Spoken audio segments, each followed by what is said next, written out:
35 నుంచి మరి వరుసనే చదువుకుందాం. నేను చదువుతాను, నా తర్వాత అందరూ చదవండి. మరునాడు మరల యోహానును అతని శిష్యులలో ఇద్దరును నిలిచుండగా అతడు నడుచుచున్న యేసు వైపు చూసి, ఇదిగో దేవుని గొర్రెపిల్ల అని చెప్పాను. అతడు చెప్పిన మాట ఆ ఇద్దరు శిష్యులు విని యేసును వెంబడించిరి. యేసు వెనుకకు తిరిగి వారు తన్ను వెంబడించుట చూసి, మీరేమి వెదకుచున్నారని వారిని అడుగగా, వారు, రబ్బీ, నీవు ఎక్కడ కాపురం ఉన్నావని ఆయనను అడిగిరి. రబ్బీ అను మాటకు బోధకుడని అర్థం. వచ్చి చూడుడని ఆయన వారితో చెప్పగా, వారు వెళ్ళి ఆయన కాపురమున్న స్థలము చూసి ఆ దినము ఆయన యొద్ద బస చేసిరి. అప్పుడు పగలు రమారమి 4 గంటల వేళ ఆయను. యోహాను మాట విని ఆయనను వెంబడించిన ఇద్దరిలో ఒకడు సీమోను పేతురు యొక్క సహోదరుడైన ఆంద్రేయ. ఇతడు మొదట తన సహోదరుడైన సీమోనును చూసి, మేము మెస్సీయను కనుగొంటిమని అతనితో చెప్పి యేసునొద్దకు అతని తోడుకొని వచ్చెను. మెస్సియాను మాటకు అభిషిక్తుడని అర్థము. యేసు అతని వైపు చూసి, నీవు యోహాను కుమారుడవైన సీమోనువు, నీవు కేఫా అనబడదు అని చెప్పాను. కేఫా అను మాటకు రాయి అని అర్థము.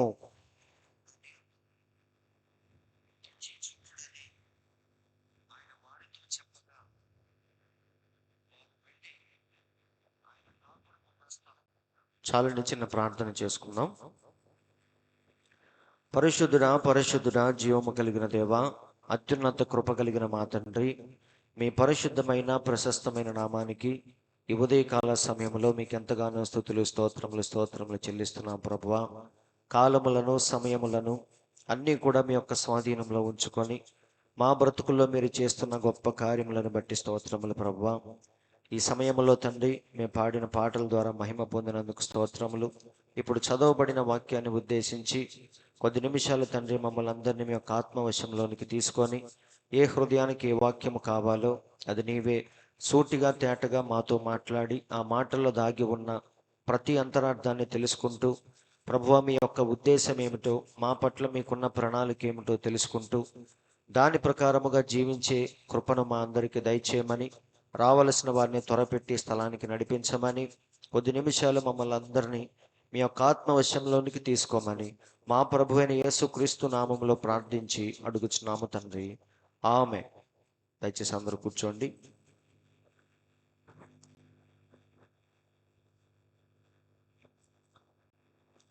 మంచిది. మరి దేవుని పరిశుద్ధ నామానికి స్తోత్రములు.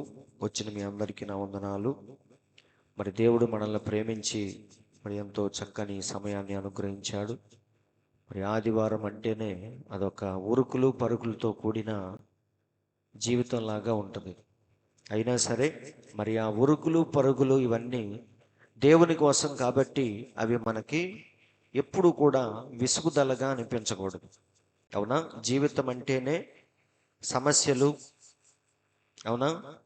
సమస్యల వలయంలో మనం జీవిస్తూ ఉంటాం. కాబట్టి దేవుని ద్వారా వచ్చే కష్టం ఏదైనా సరే అది మనకి ఆనందంగానే ఉండాలి తప్ప విసుగుదలగా ఉండకూడదు. ఏది ఏమైనప్పటికీ మరి చదవబడిన వాక్యాన్ని ఉద్దేశించి ఈ కాలపు ప్రవక్త బోధించిన ఒక చిన్న అంశం, ఒప్పుకొనిన తరువాత పట్టింపును కలిగి ఉండుట అనే అంశం మీద మన ప్రవక్త చెప్పిన కొన్ని మాటలను మనం ధ్యానించుకుందాం. మరి చక్కగా గత కొన్ని వారాల నుంచి మనం ప్రాముఖ్యమైన అంశములను చాలా వరకు మనం కవర్ చేశాం.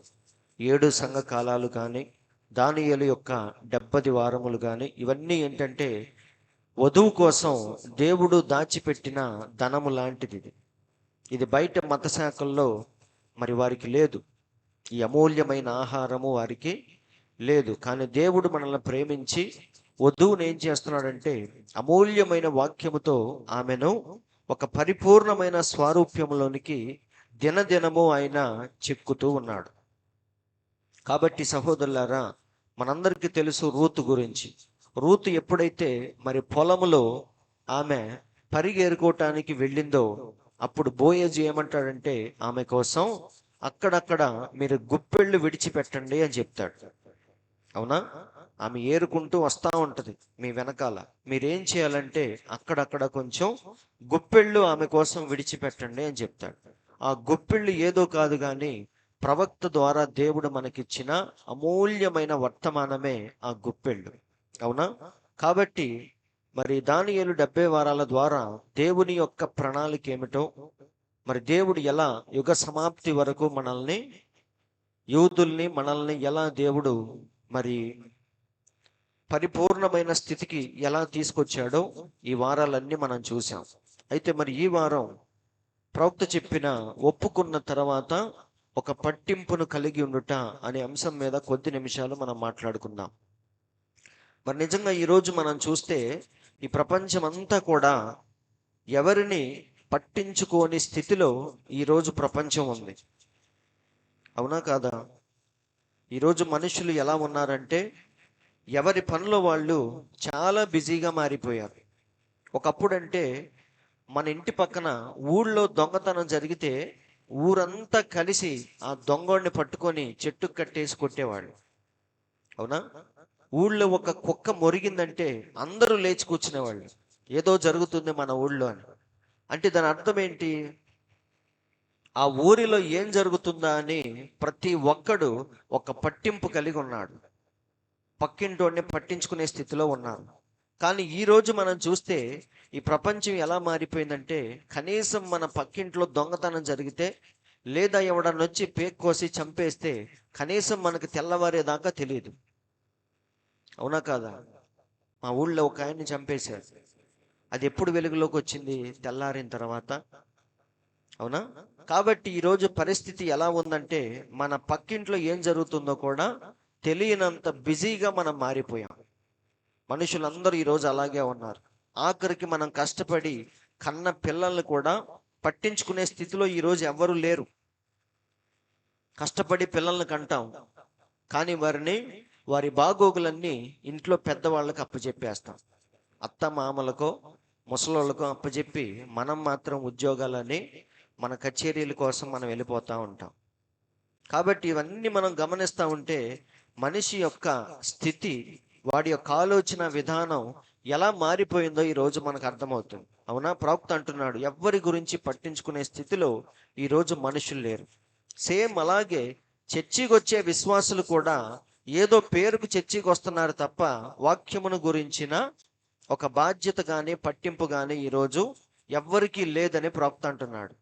అందుకే ఇక్కడ చూడండి, క్రైస్తవుల్లో ఉజ్జీవం అనేది పూర్తిగా ఏమైపోయిందంట? చల్లబడిపోయింది. కానీ ఒకప్పుడు మరి 120 మంది మేడగదిలో ఉన్నప్పుడు దేవుడు బలముగా వారి మధ్యకు దిగి వచ్చాడు. అవునా? ఆ రోజు 12 మంది పురుషులు అపోల్లో కొరింథీలో ఉన్నప్పుడు ఆ 12 మంది పురుషుల మధ్యకు దేవుడు దిగి వచ్చాడు. కాబట్టి అలాంటి కార్యాలు మనం బైబిల్లో చూస్తున్నాం. కానీ ఈరోజు గుంపులు గుంపులుగా చర్చిలో జనాలు అయితే ఉన్నారు, కానీ ఉజ్జీవం అనేది ఎక్కడా కూడా మనకి లేదు. అయితే గట్టి గట్టిగా అరిచి పాటలు పాడటం ఇవన్నీ మనం చూస్తాం. డ్యాన్సులు కానీ అల్లర్లు కానీ ఇవన్నీ ఉద్రేకపూరితమైన ఆత్మ ద్వారానే చేస్తున్నారు తప్ప నిజమైన ఉజ్జీవం అనేది ఈరోజు ఎక్కడా కూడా లేదు. ఆ రోజు దావీదు మందసం వచ్చేటప్పుడు ఆయన ఆత్మలో పరవశించి ఉజ్జీవముతో నాట్యం చేశాడు. ఆయన తెలుసా, ఒంటి మీద మరి బట్టలు ఉన్నాయా లేదా అని తెలియని స్థితిలోకి ఆయన వెళ్ళిపోయాడు. కానీ ఈరోజు అలాంటి ఉజ్జీవం మనం ఎక్కడా కూడా చూడట్లేదు. అందుకే ప్రవక్త అంటున్నాడు, పూర్తిగా ఉజ్జీవం అనేది ఏమైపోయింది, చల్లబడిపోయింది. క్రైస్తవులైతే ఎంతో మంది ఉన్నారు, కానీ వారిలో దేవుని యొక్క ఆత్మ నడిపింపు అనేది ఈరోజు ఎక్కడా కూడా లేదు. సంఘాల్లో ఉజ్జీవం అనేది ఎక్కడ మనకు కనిపించట్లేదు అంటున్నాడు. అందరూ ఆలకిస్తున్నారు కదా. కాబట్టి ఈరోజు మీరు చెప్పండి, ఆత్మతో సత్యముతో చేసే ఆరాధన ఎక్కడైనా మీకు కనిపిస్తుందా? మన కళ్ళ ముందు ఇన్ని వేల సంఘాలు, మత శాఖలు ఉన్నాయి, ఎంతో మంది పాస్టర్లు ఉన్నారు, యూట్యూబ్లో ఎంతో మంది మన కళ్ళ ముందు ఉన్నారు. కానీ నిజముగా ఆత్మతో సత్యముతో ఆరాధించే వాళ్ళు మనకి ఎక్కడైనా ఉన్నారా? చాలా తక్కువ.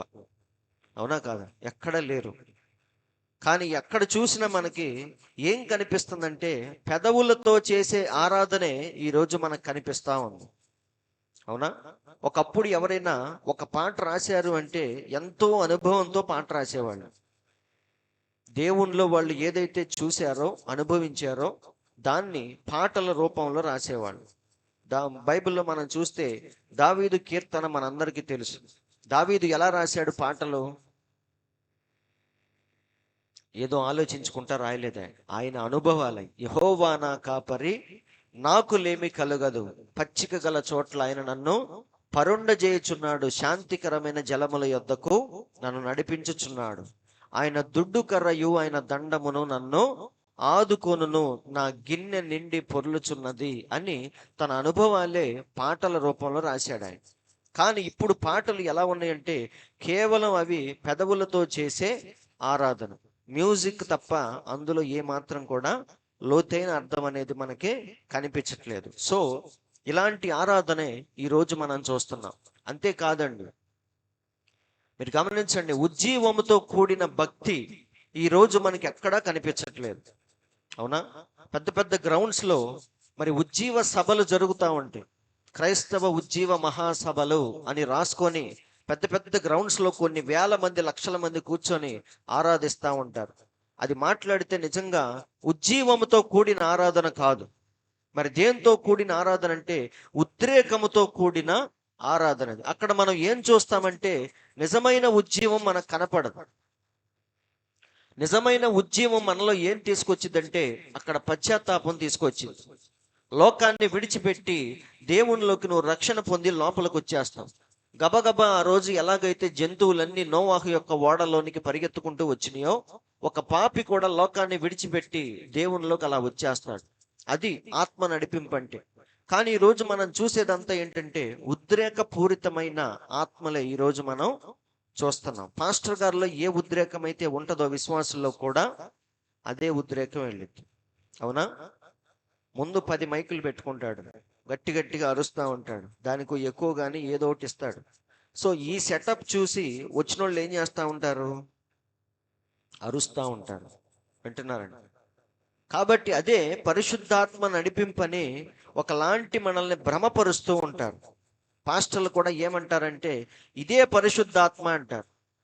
అప్పుడు కూర్చున్న విశ్వాసులు ఏమనుకుంటారు? దేవుడు ఇక్కడే ఉన్నాడేమో అనుకుంటారు. కానీ అదంతా అబద్ధం, అదంతా ఒక భ్రమ అన్నమాట. కాబట్టి సహోదరులారా, దేవుని పిల్లలు జాగ్రత్తగా పరిశీలిస్తారు, నిజంగా ఇక్కడ జరుగుతున్న ఆరాధన ఎలాంటిది? ఉజ్జీవముతో ఆరాధిస్తున్నారా? ఉద్రేకముతో ఆరాధిస్తున్నారా? కానీ దేవుని ఆత్మ మనలో ఒక ఉజ్జీవాన్ని తీసుకొచ్చింది. అవునా? ఆ రోజు దావీదు ఎలాగైతే ఆత్మలో పరవశించి నాట్యమాడాడో, అలాంటి ఉజ్జీవం దేవుడు మనలో తీసుకొస్తాడు. కాబట్టి ఈరోజు అలాంటి ఆరాధన మనం ఎక్కడా చూడట్లేదు. ఇలా చూసుకుంటూ వెళితే విశ్వాసుల్లో కూడా నీతి కొరకు ఆకలి దప్పికలు అనేవి ఈరోజు ఎక్కడ మనం చూడట్లేదు. అవునా? వారిలో ఒక ఆరాటం దేనికోసం? వాక్యం వినే కొద్దీ మనలో ఏం రావాలంటే, నేను నా జీవితాన్ని మార్చుకోవాలి. అవునా? దేవుని దృష్టిలో నేను నీతిమంతుడుగా కనబడాలి, దేవుడు మెప్పించే విధంగా నా జీవితం ఉండాలి, ఒకరోజు ఎత్తబడే గుంపులో నేను ఉండాలి. ఇలా మన యొక్క ఆలోచన మారిపోతూ ఉండాలి. వాక్యం వినే కొద్దీ మనలో ఆలోచనలు రావాలి. కానీ ఈరోజు మన ఆకలి దప్పికలన్నీ దేని కొరకంటే నీతి కోసం కాదు. మరి దేనికోసం? డబ్బు కోసం, అభివృద్ధి కోసం. ఈరోజు మనుషులందరూ పరిగెత్తేది దేనికోసం అంటే డబ్బు, అభివృద్ధి. ఏ పాస్టర్ అయినా సరే మీరు గమనించండి, ఈరోజు మన చిన్న చర్చి రేపు పెద్దది కట్టాలి అంటే మీరందరూ విరాళాలు ఇవ్వాలి. మనందరం కలిసి ఈ సిటీలోనే పెద్ద చర్చి కట్టుకోవాలి. దాన్ని అందరూ రోషంగా తీసుకుంటారు. వింటున్నారండి? జీవితం మార్చుకోవాలి అనే విషయంలో రోషం రాదు వాళ్ళకి. వాక్యం ఎంత చెప్తున్నా సరే నేను ఇలాగే జీవిస్తున్నానే అనే ఒక సిగ్గు రోషం మనలో రాదు. కానీ ఈ ఊళ్ళో అందరికంటే పెద్ద చర్చి కట్టాలనగానే అందరికీ రోషం వచ్చింది. అవునా? అప్పు చేసైనా తెచ్చి ఏం చేస్తాడు? ఇదిగో నా చందా 10,000 అని తినటానికి తిండి లేనివాడు కూడా 10,000 తెచ్చిస్తాడు. అయితే దాన్ని బట్టి దేవుడు ఆయన్ని ఆశీర్వదిస్తాడు. మంచి హృదయంతో ఇస్తే దేవుడు ఖచ్చితంగా ఆశీర్వదిస్తాడు. కానీ పాస్టర్లు ఏం చేయాలంటే దానికంటే విలువైన దాని మీద మీ దృష్టి పెట్టండి అని చెప్పాలి. అవునా? వాడి దృష్టి అంతా దేని మీద ఉంది? అప్పో సప్పో చేసి 10,000 నా కాంట్రిబ్యూషన్ ఉండాలి. రేపు పాస్టర్ గారు చదివేటప్పుడు పలానామా 10,000 ఇచ్చింది మన సంఘానికని నా పేరు వినపడాలి. దాని మీద వాడు దృష్టి పెడతాడు తప్ప దానికంటే విలువైనది ఒకటి ఉందని పాస్టర్లు చెప్పాలి. దానికంటే విలువైంది ఏంటిది? వెండి బంగారాలు మా దగ్గర లేవు, కానీ మా దగ్గర ఉన్నదే నీకు ఇస్తామన్నారు. అవునా? పేతురు ఏమంటాడు? మా దగ్గర డబ్బులు లేవు, కానీ దానికంటే విలువైంది ఏదో ఉంది. ఏంటది? నజరేయుడైన యేసు నామమున లే అన్నారు. కాబట్టి సహోదరులారా, ఇలా నాయకులు ఏం చేయాలంటే విశ్వాసుల్ని నిజమైన దాని వైపు నడిపించాలి. అవునా? వాక్యం ఉంది, అందుకే చెప్పుకోవటానికి కాదు. ఈ కథలది ఏముంది? ఎక్కడే నిన్నపడతా ఉంటాయి మనకి. అవునా? కథలు చెప్పుకునే దానికి కాదు. చర్చి అంటే, ఆరాధన అంటే. విశ్వాసుల్ని మెల్లిమెల్లిగా ఏం చేయాలంటే నిజమైన దాని వైపు వారిని నడిపించడం కోసమే నాయకులు, వాక్యము ఇవన్నీ ఉంది, దానికోసమే. కాబట్టి ఈరోజు నీతి కొరకు ఆకలి దప్పికలు ఎక్కడ మనకు కనిపించట్లేదు. దాని బదులు ఏం కనిపిస్తుంది? డబ్బు కోసం ప్రయాస, అభివృద్ధి కోసం ప్రయాస, ఇవే మనకు కనిపిస్తా ఉన్నాయి. అలాగే మీరు గమనిస్తే చేసే సేవ కూడా ఈరోజు ఆత్మల భారముతో ఎవ్వరూ సేవ చేయట్లేదు.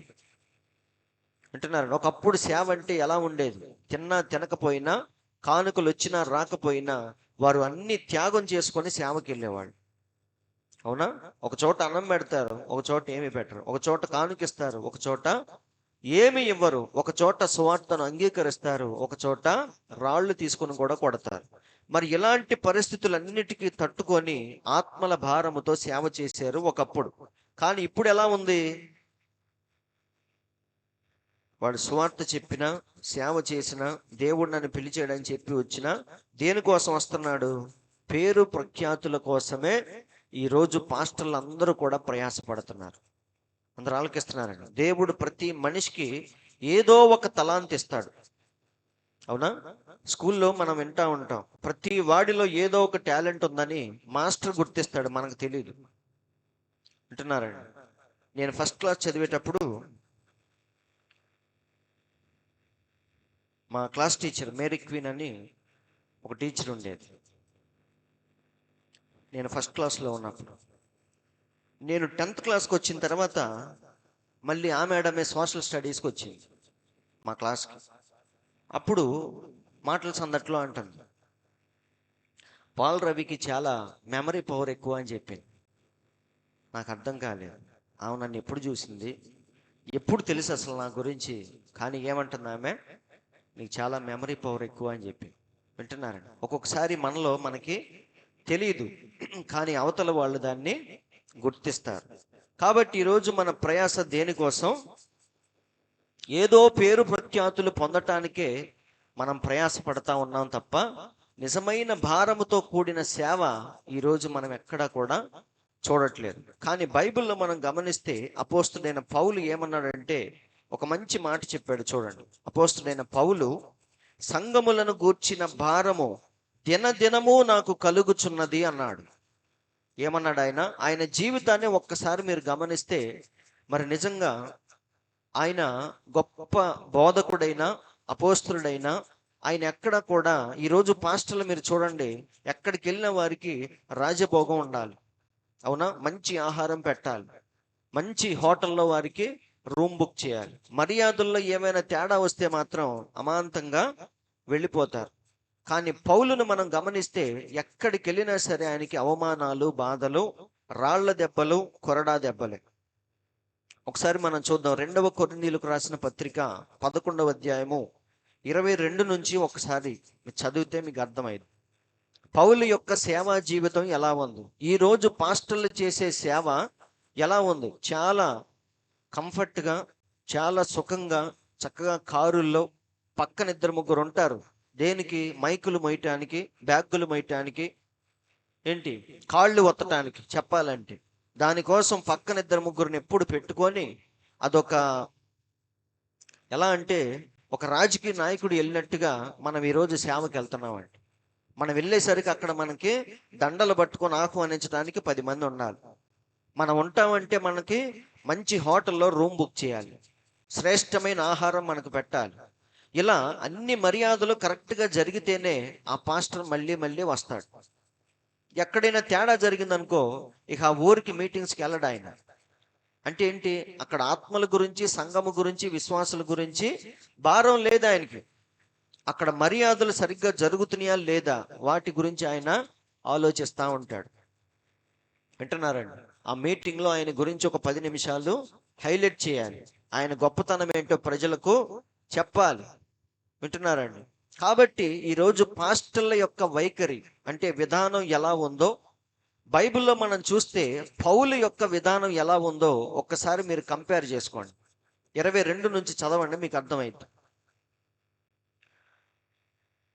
మరియు బైబిల్ మరియు పౌలు తన గురించి తాను చెప్పుకుంటున్న మాటలండి ఇవన్నీ. వారు హెబ్రీయుల, నేనును హెబ్రీయుడనే. చూడండి, వారు ఇశ్రాయేలీయుల, నేనును ఇశ్రాయేలీయుడనే. వారు అబ్రహాము సంతానమా, నేనును అట్టివాడినే. వారు క్రీస్తు పరిచారకుల, వెర్రివాని వలె మాట్లాడుచున్నాను, నేనును మరి ఎక్కువగా క్రీస్తు పరిచారకుడను. అవునా? వారు ఏమని చెప్పుకుంటున్నారు? మేము దేవుని కోసం అది త్యాగం చేశాం, ఇది త్యాగం చేశామని చెప్పుకుంటున్నారు. మరి నేను చెప్పుకుంటా, నేను త్యాగం చేశా, నేను కూడా క్రీస్తు పరిచారకుడినే అంటున్నాడు.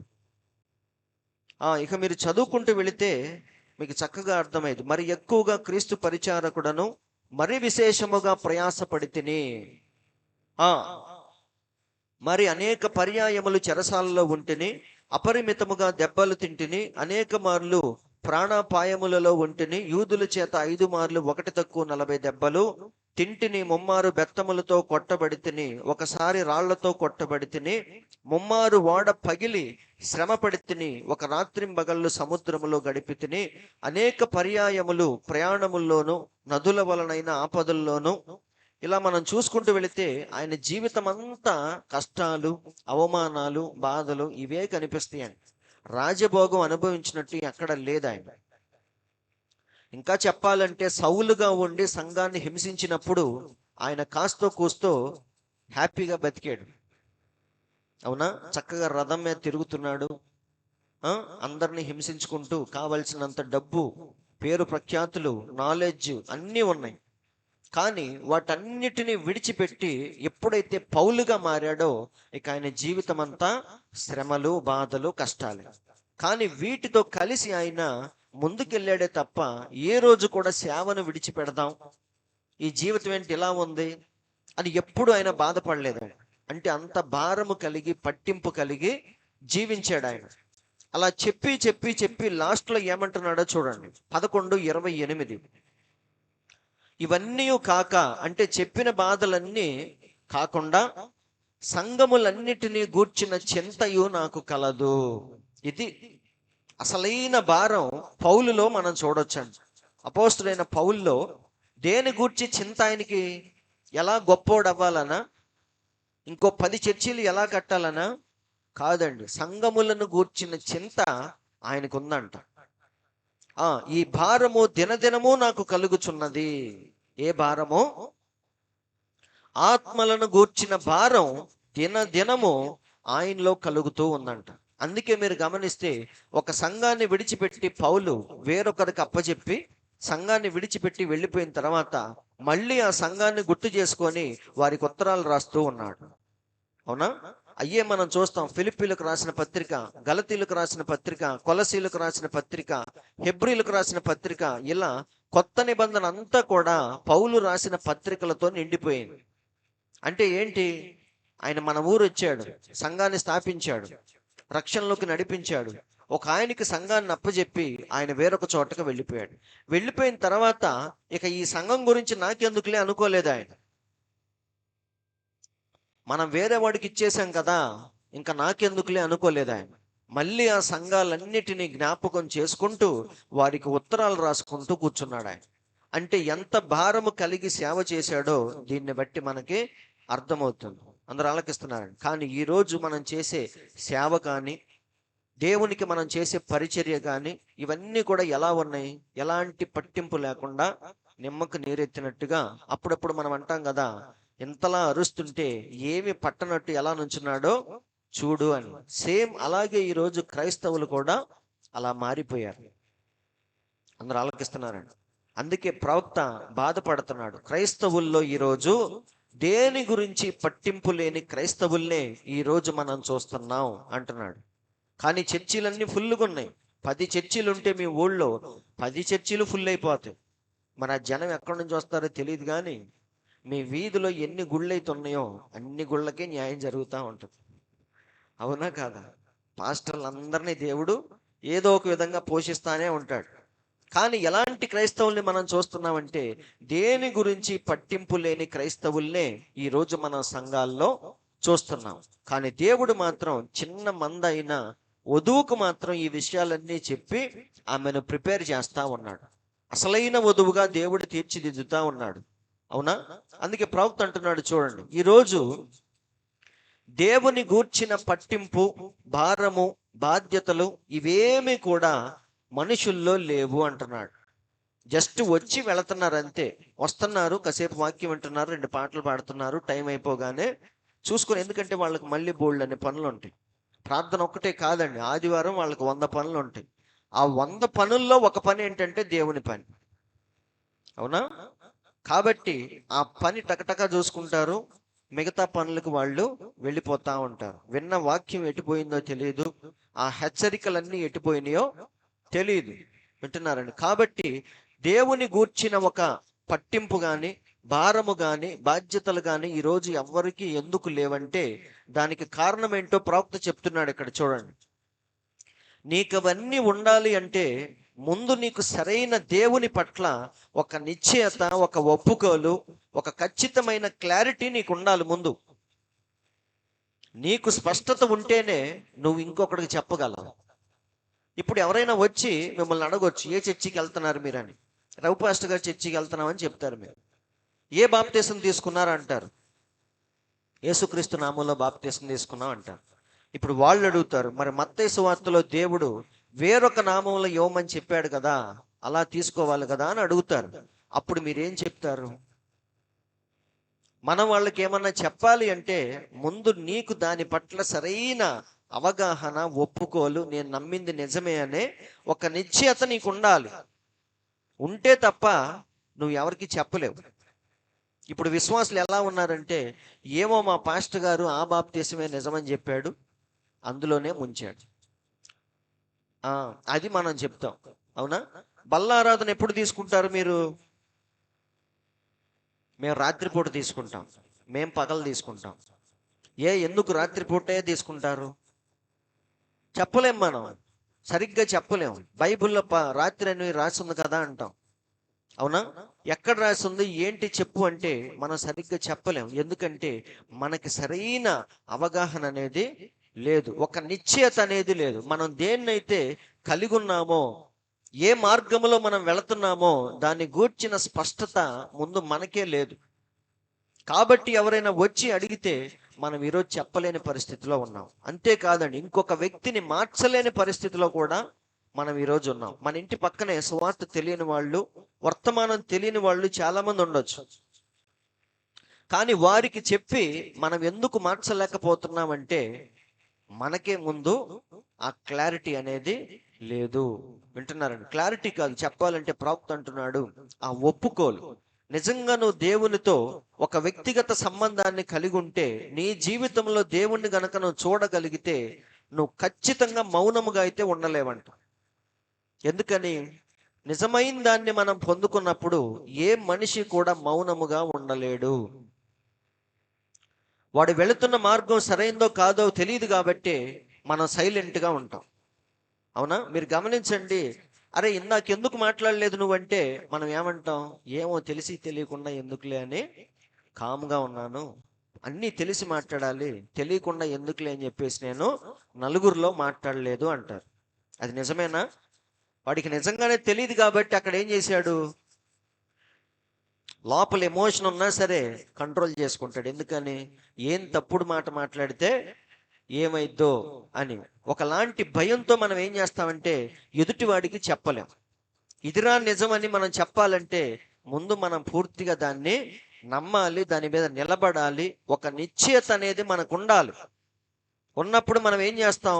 ఇదిగో ఇదే నిజమైందని ఎదుటివాడికి బల్లగుద్ది చెప్పగలం. ప్రవక్త అదే అంటున్నాడు. దేవుని గూర్చిన ఒక పట్టింపు, భారము, బాధ్యత ఎవరికి కలిగి ఉంటుందంటే, ఎవడైతే నిజంగా దేవుని గూర్చిన ఒప్పుకోలు, నిశ్చయత ఉంటుందో వాడు మాత్రమే ఆ పట్టింపును కలిగి ఉండగలడు అని మన ప్రవక్త చెప్తున్నాడు. అందరు ఆలకిస్తున్నారు కదా. ఈరోజు మనకు లేదంటే దాని అర్థం ఏంటి? మనకే డౌట్. పాస్టర్ గారు చెప్తున్నాడు, వెళ్ళిపోతున్నాం. వింటున్నారండి? అపోస్తుల బోధ, అపోస్తుల బాప్తీసం అని మా పాస్టర్ గారు చెప్పాడు కాబట్టి మేము అదే నిజం అనుకొని వెళ్ళిపోతున్నాం. కానీ దాన్ని గూర్చి నీకంటూ ఒక నిశ్చయత, క్లారిటీ అనేది ఉండాలి. అందరూ వింటున్నారండి? సో ఎవరికైతే అలా ఉంటుందో మీరు గమనించండి, ఇక ఆ వ్యక్తి మౌనముగా ఉండలేడంట. ఎవడైతే సత్యమును గూర్చిన సరైన అవగాహన ఎవరికైతే ఉంటుందో వాడు మౌనముగా ఉండలేడు. వింటున్నారండి? ఈరోజు మీరు గమనించండి, యాడ్లు ఇస్తూ ఉంటారు, మా ప్రోడక్ట్ చాలా మంచిదని. అవునా? ఆ పెరుగు కంటే మా పెరుగు మంచిదని. అవునా? దానికంటే మాది నాణ్యమైందని, ఆ సిమెంట్ కంటే మా సిమెంటు ఇంకా గట్టిదని ఏదో మనకు చూపిస్తూ ఉంటారు. ఒరిజినాలిటీ అంటే ఒరిజినల్ ఏదైతే ఉందో దాని గూర్చి చెప్పటానికి వాడు ఏమాత్రం కూడా సందేహించడు. అవునా? నా పాయింట్ మీకు అర్థమైందా? నువ్వు చెప్పే దాంట్లో నిజం గనక ఉంటే అది చెప్పేటప్పుడు మనం ఏమాత్రం కూడా సంకోచించాం. ఎందుకని? నువ్వు ఎంత అరిచి ఎలుగెత్తి చెప్పినా వాడు పరీక్షించుకున్నప్పుడు నీదే నిజమని తేలింది. అవునా? అసలు నీది సరైందో కాదో నీకే తెలియనప్పుడు నువ్వు గట్టిగా చెప్పలేవు. అర్థమైందా? కాబట్టి ప్రవక్త ఏమంటున్నాడంటే దేవుని గూర్చిన ఒప్పుకోలు, ఆ నిశ్చయత, ఆ సరైన నిర్ణయం ఎప్పుడైతే ముందు మనం తీసుకుంటామో, మనకు ఆ క్లారిటీ ఎప్పుడైతే ఉంటుందో అప్పుడు ఖచ్చితంగా మనం మౌనముగా అయితే ఉండలేము. ఇది నిజమో కాదో తెలియదు అన్నప్పుడే మనం ఏం చేస్తాం? ఎందుకు వచ్చిన గోలని సైలెంట్గా ఉంటాం. వింటున్నారండి? కానీ అది పూర్తిగా నిజమని నీకు క్లారిటీ వచ్చేసినాక ఇక నువ్వు మౌనముగా ఉండలేవు. నీకు తెలిసిన వాళ్ళకి అందరికీ దాన్ని ఏం చేస్తావు? చెప్పుకుంటూ వెళతావు. వాడు వినకపోని, రక్షణ పొందకపోని నువ్వేం చేస్తావు? నేను పొందింది నిజమైంది, నువ్వు కూడా పొందు అని చెప్పేసి మనం ఏదో ఒక విధంగా దాని గూర్చి ఒక బాధ్యత మనం తీసుకుంటాం. ప్రవక్త అదే అంటున్నాడు. అందరూ ఆలకిస్తున్నారు కదా. కాబట్టి మీరు గమనించండి, దేవుణ్ణి చూసిన, కలుసుకున్న ఏ వ్యక్తి అయినా సరే వాడు మౌనముగా అయితే ఉండలేడు. మంచి ఉదాహరణ ఇక్కడ మీరు చూడండి. పాపాత్మురాలైన స్త్రీ, ఆమె ఎవరిని చూసింది? యేసయ్యను చూసింది. ఎక్కడ చూసింది? పరిసయ్యుడి ఇంటిలో ఆయన విందుకు ఆహ్వానించబడ్డాడు. మన యేసయ్య ఆహ్వానించబడ్డాడు, కానీ ఆయనకి సరైన మర్యాదలు జరగలేదు అక్కడ. మనందరికీ తెలుసు. ఆ పరిసయ్యుడు దేవుణ్ణి ఆహ్వానించాడు, కానీ ఇంటికి పిలిచినప్పుడు ఆయనకి కడుక్కోటానికి నీళ్లు ఇవ్వలేదు, ఆయన మీద అత్తరు చల్లలేదు, ఆయన్ని కౌగిలించుకోలేదు, ముద్దు పెట్టుకోలేదు, టవల్ ఇవ్వలేదు, ఏమీ చేయలేదు. కానీ ఇంటికి మాత్రం ఆహ్వానించాడు. అప్పుడు మన దేవుడు వెళ్ళి అలా ఒక మూలన కూర్చొని ఉంటాడు. మనందరికీ తెలుసు, ప్రవక్త చక్కగా చెప్తున్నాడు, నగరంలో ఘోరమైన పాపి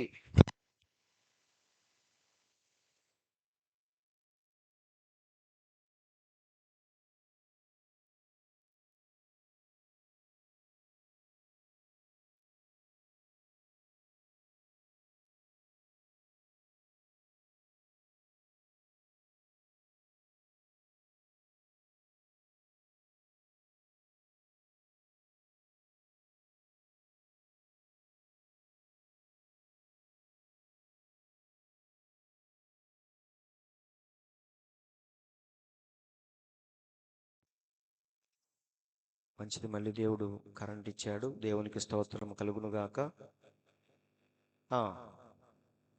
దేవుడు మన బాధ ఆలకించాడు. కాబట్టి ఈ పాపాత్మురాలైన స్త్రీ దేవుణ్ణి ఎలాంటి పరిస్థితిలో చూసింది? ఆమె ఒక దయనీయమైన పరిస్థితిలో చూసింది. అవునా? మన దేవుడు ఆహ్వానించబడ్డాడు, కానీ ఆయనకి ఎలాంటి మర్యాదలు అక్కడ జరగలేదు. వాడు అసలు దేన్ని పట్టించుకోలేదు. అప్పుడు మన దేవుడు అలా మూలన కూర్చున్నప్పుడు ఆయన పరిస్థితిని ఎవరు చూశారంటే, బయట నుండి ఒక పాపము చేస్తున్న స్త్రీ చూసింది. పాపాత్మురాలైన స్త్రీ, నగరములోనే ఒక నీచమైన స్త్రీ ఆమె.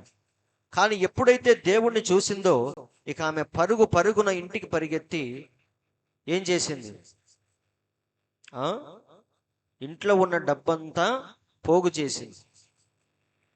ఆమెకి కన్నీళ్ళు ఆగట్లేదు. యేసయ్యను చూసిన క్షణము నుండి ఆమె ఏడుస్తూనే ఉంది, ఆమె పరిగెత్తుతూనే ఉంది. ఎక్కడ తన పరుగు అనేది ఆపలేదు. ఎందుకంటే యేసయ్యను అక్కడ ఎవరూ పట్టించుకోకపోవట చూసి ఆమె గుండె పగిలిపోయింది. ఆమె ఒక పాపము చేసే స్త్రీ అయినప్పటికీ మరి దేవుణ్ణి చూడగానే ఆమె జీవితం ఏమైపోయింది? ఇక పరిగెత్తటం ప్రారంభించింది. డబ్బులన్నీ పోగేసింది. డైరెక్ట్గా షాప్కి వెళ్ళింది. విలువైన అత్తరు తీసుకుంది. మళ్ళీ పరిగెత్తుకుంటూ ఎక్కడికి వచ్చింది? యేసయ్య ఎక్కడైతే కూర్చున్నాడో అక్కడికి పరిగెత్తుకుంటూ వచ్చి ఒక్కసారిగా ఆయన పాదాల మీద పడిపోయింది. పడిపోయి ఎలా ఏడుస్తుందంటే, ఆమె కన్నీళ్లతో దేవుని యొక్క పాదాలు తడిచిపోయేటట్టుగా ఏడుస్తా ఉంది. వింటున్నారండి? విలువైన కన్నీళ్లతో ఆయన పాదాలను కడిగింది. ఆమె కుర్లతో తుడిచింది. తర్వాత ఆ అత్తరును ఆయన మీద చల్లినప్పుడు ఆయన నిజముగా ఉపశమనాన్ని పొందాడు. కాబట్టి నేను చెప్పేది ఏంటంటే, దేవుణ్ణి తెలుసుకున్న ఏ వ్యక్తి అయినా సరే వాడు మౌనముగా ఉండలేడు.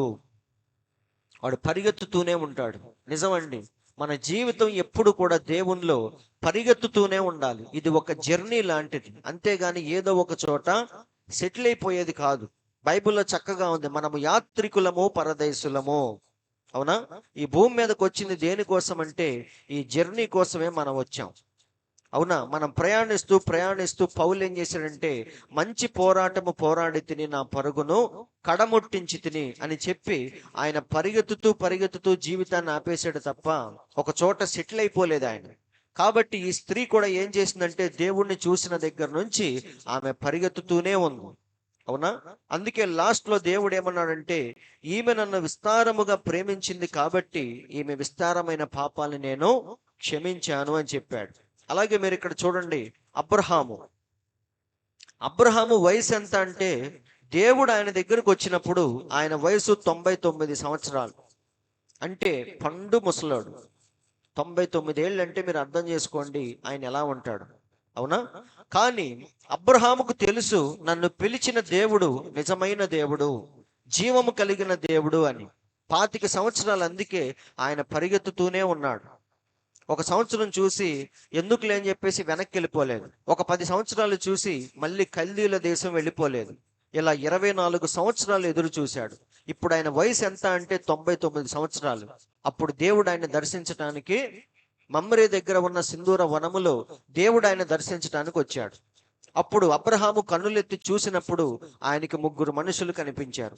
కనిపించినప్పుడు అబ్రహాం ఏం చేశాడంటే, నేను ముసలోను కదా, నేను పరిగెత్తలేను కదా అని, వాళ్లే వస్తారులే ఇక్కడే కూర్చుందాం అని వెయిట్ చేయలేదు. లెక్క అయితే మనం ఏం చేస్తాం చెప్పండి? వాళ్ళే వస్తారులే, నేను ఎక్కడ పరిగెత్తాను ఈ వయసులో అని చెప్పేసి కూర్చుంటాం. కానీ మీరు అక్కడ చదవండి, అబ్రహాం ఏం చేశాడో చాలా క్లియర్గా ఉంటుంది. ఆదికాండము, ఆ వయసులో చేయాల్సిన పనులేనా? మీరు ఒక్కసారి ఆలోచించండి. ఆదికాండము 18వ అధ్యాయము 1 నుండి చూద్దాం.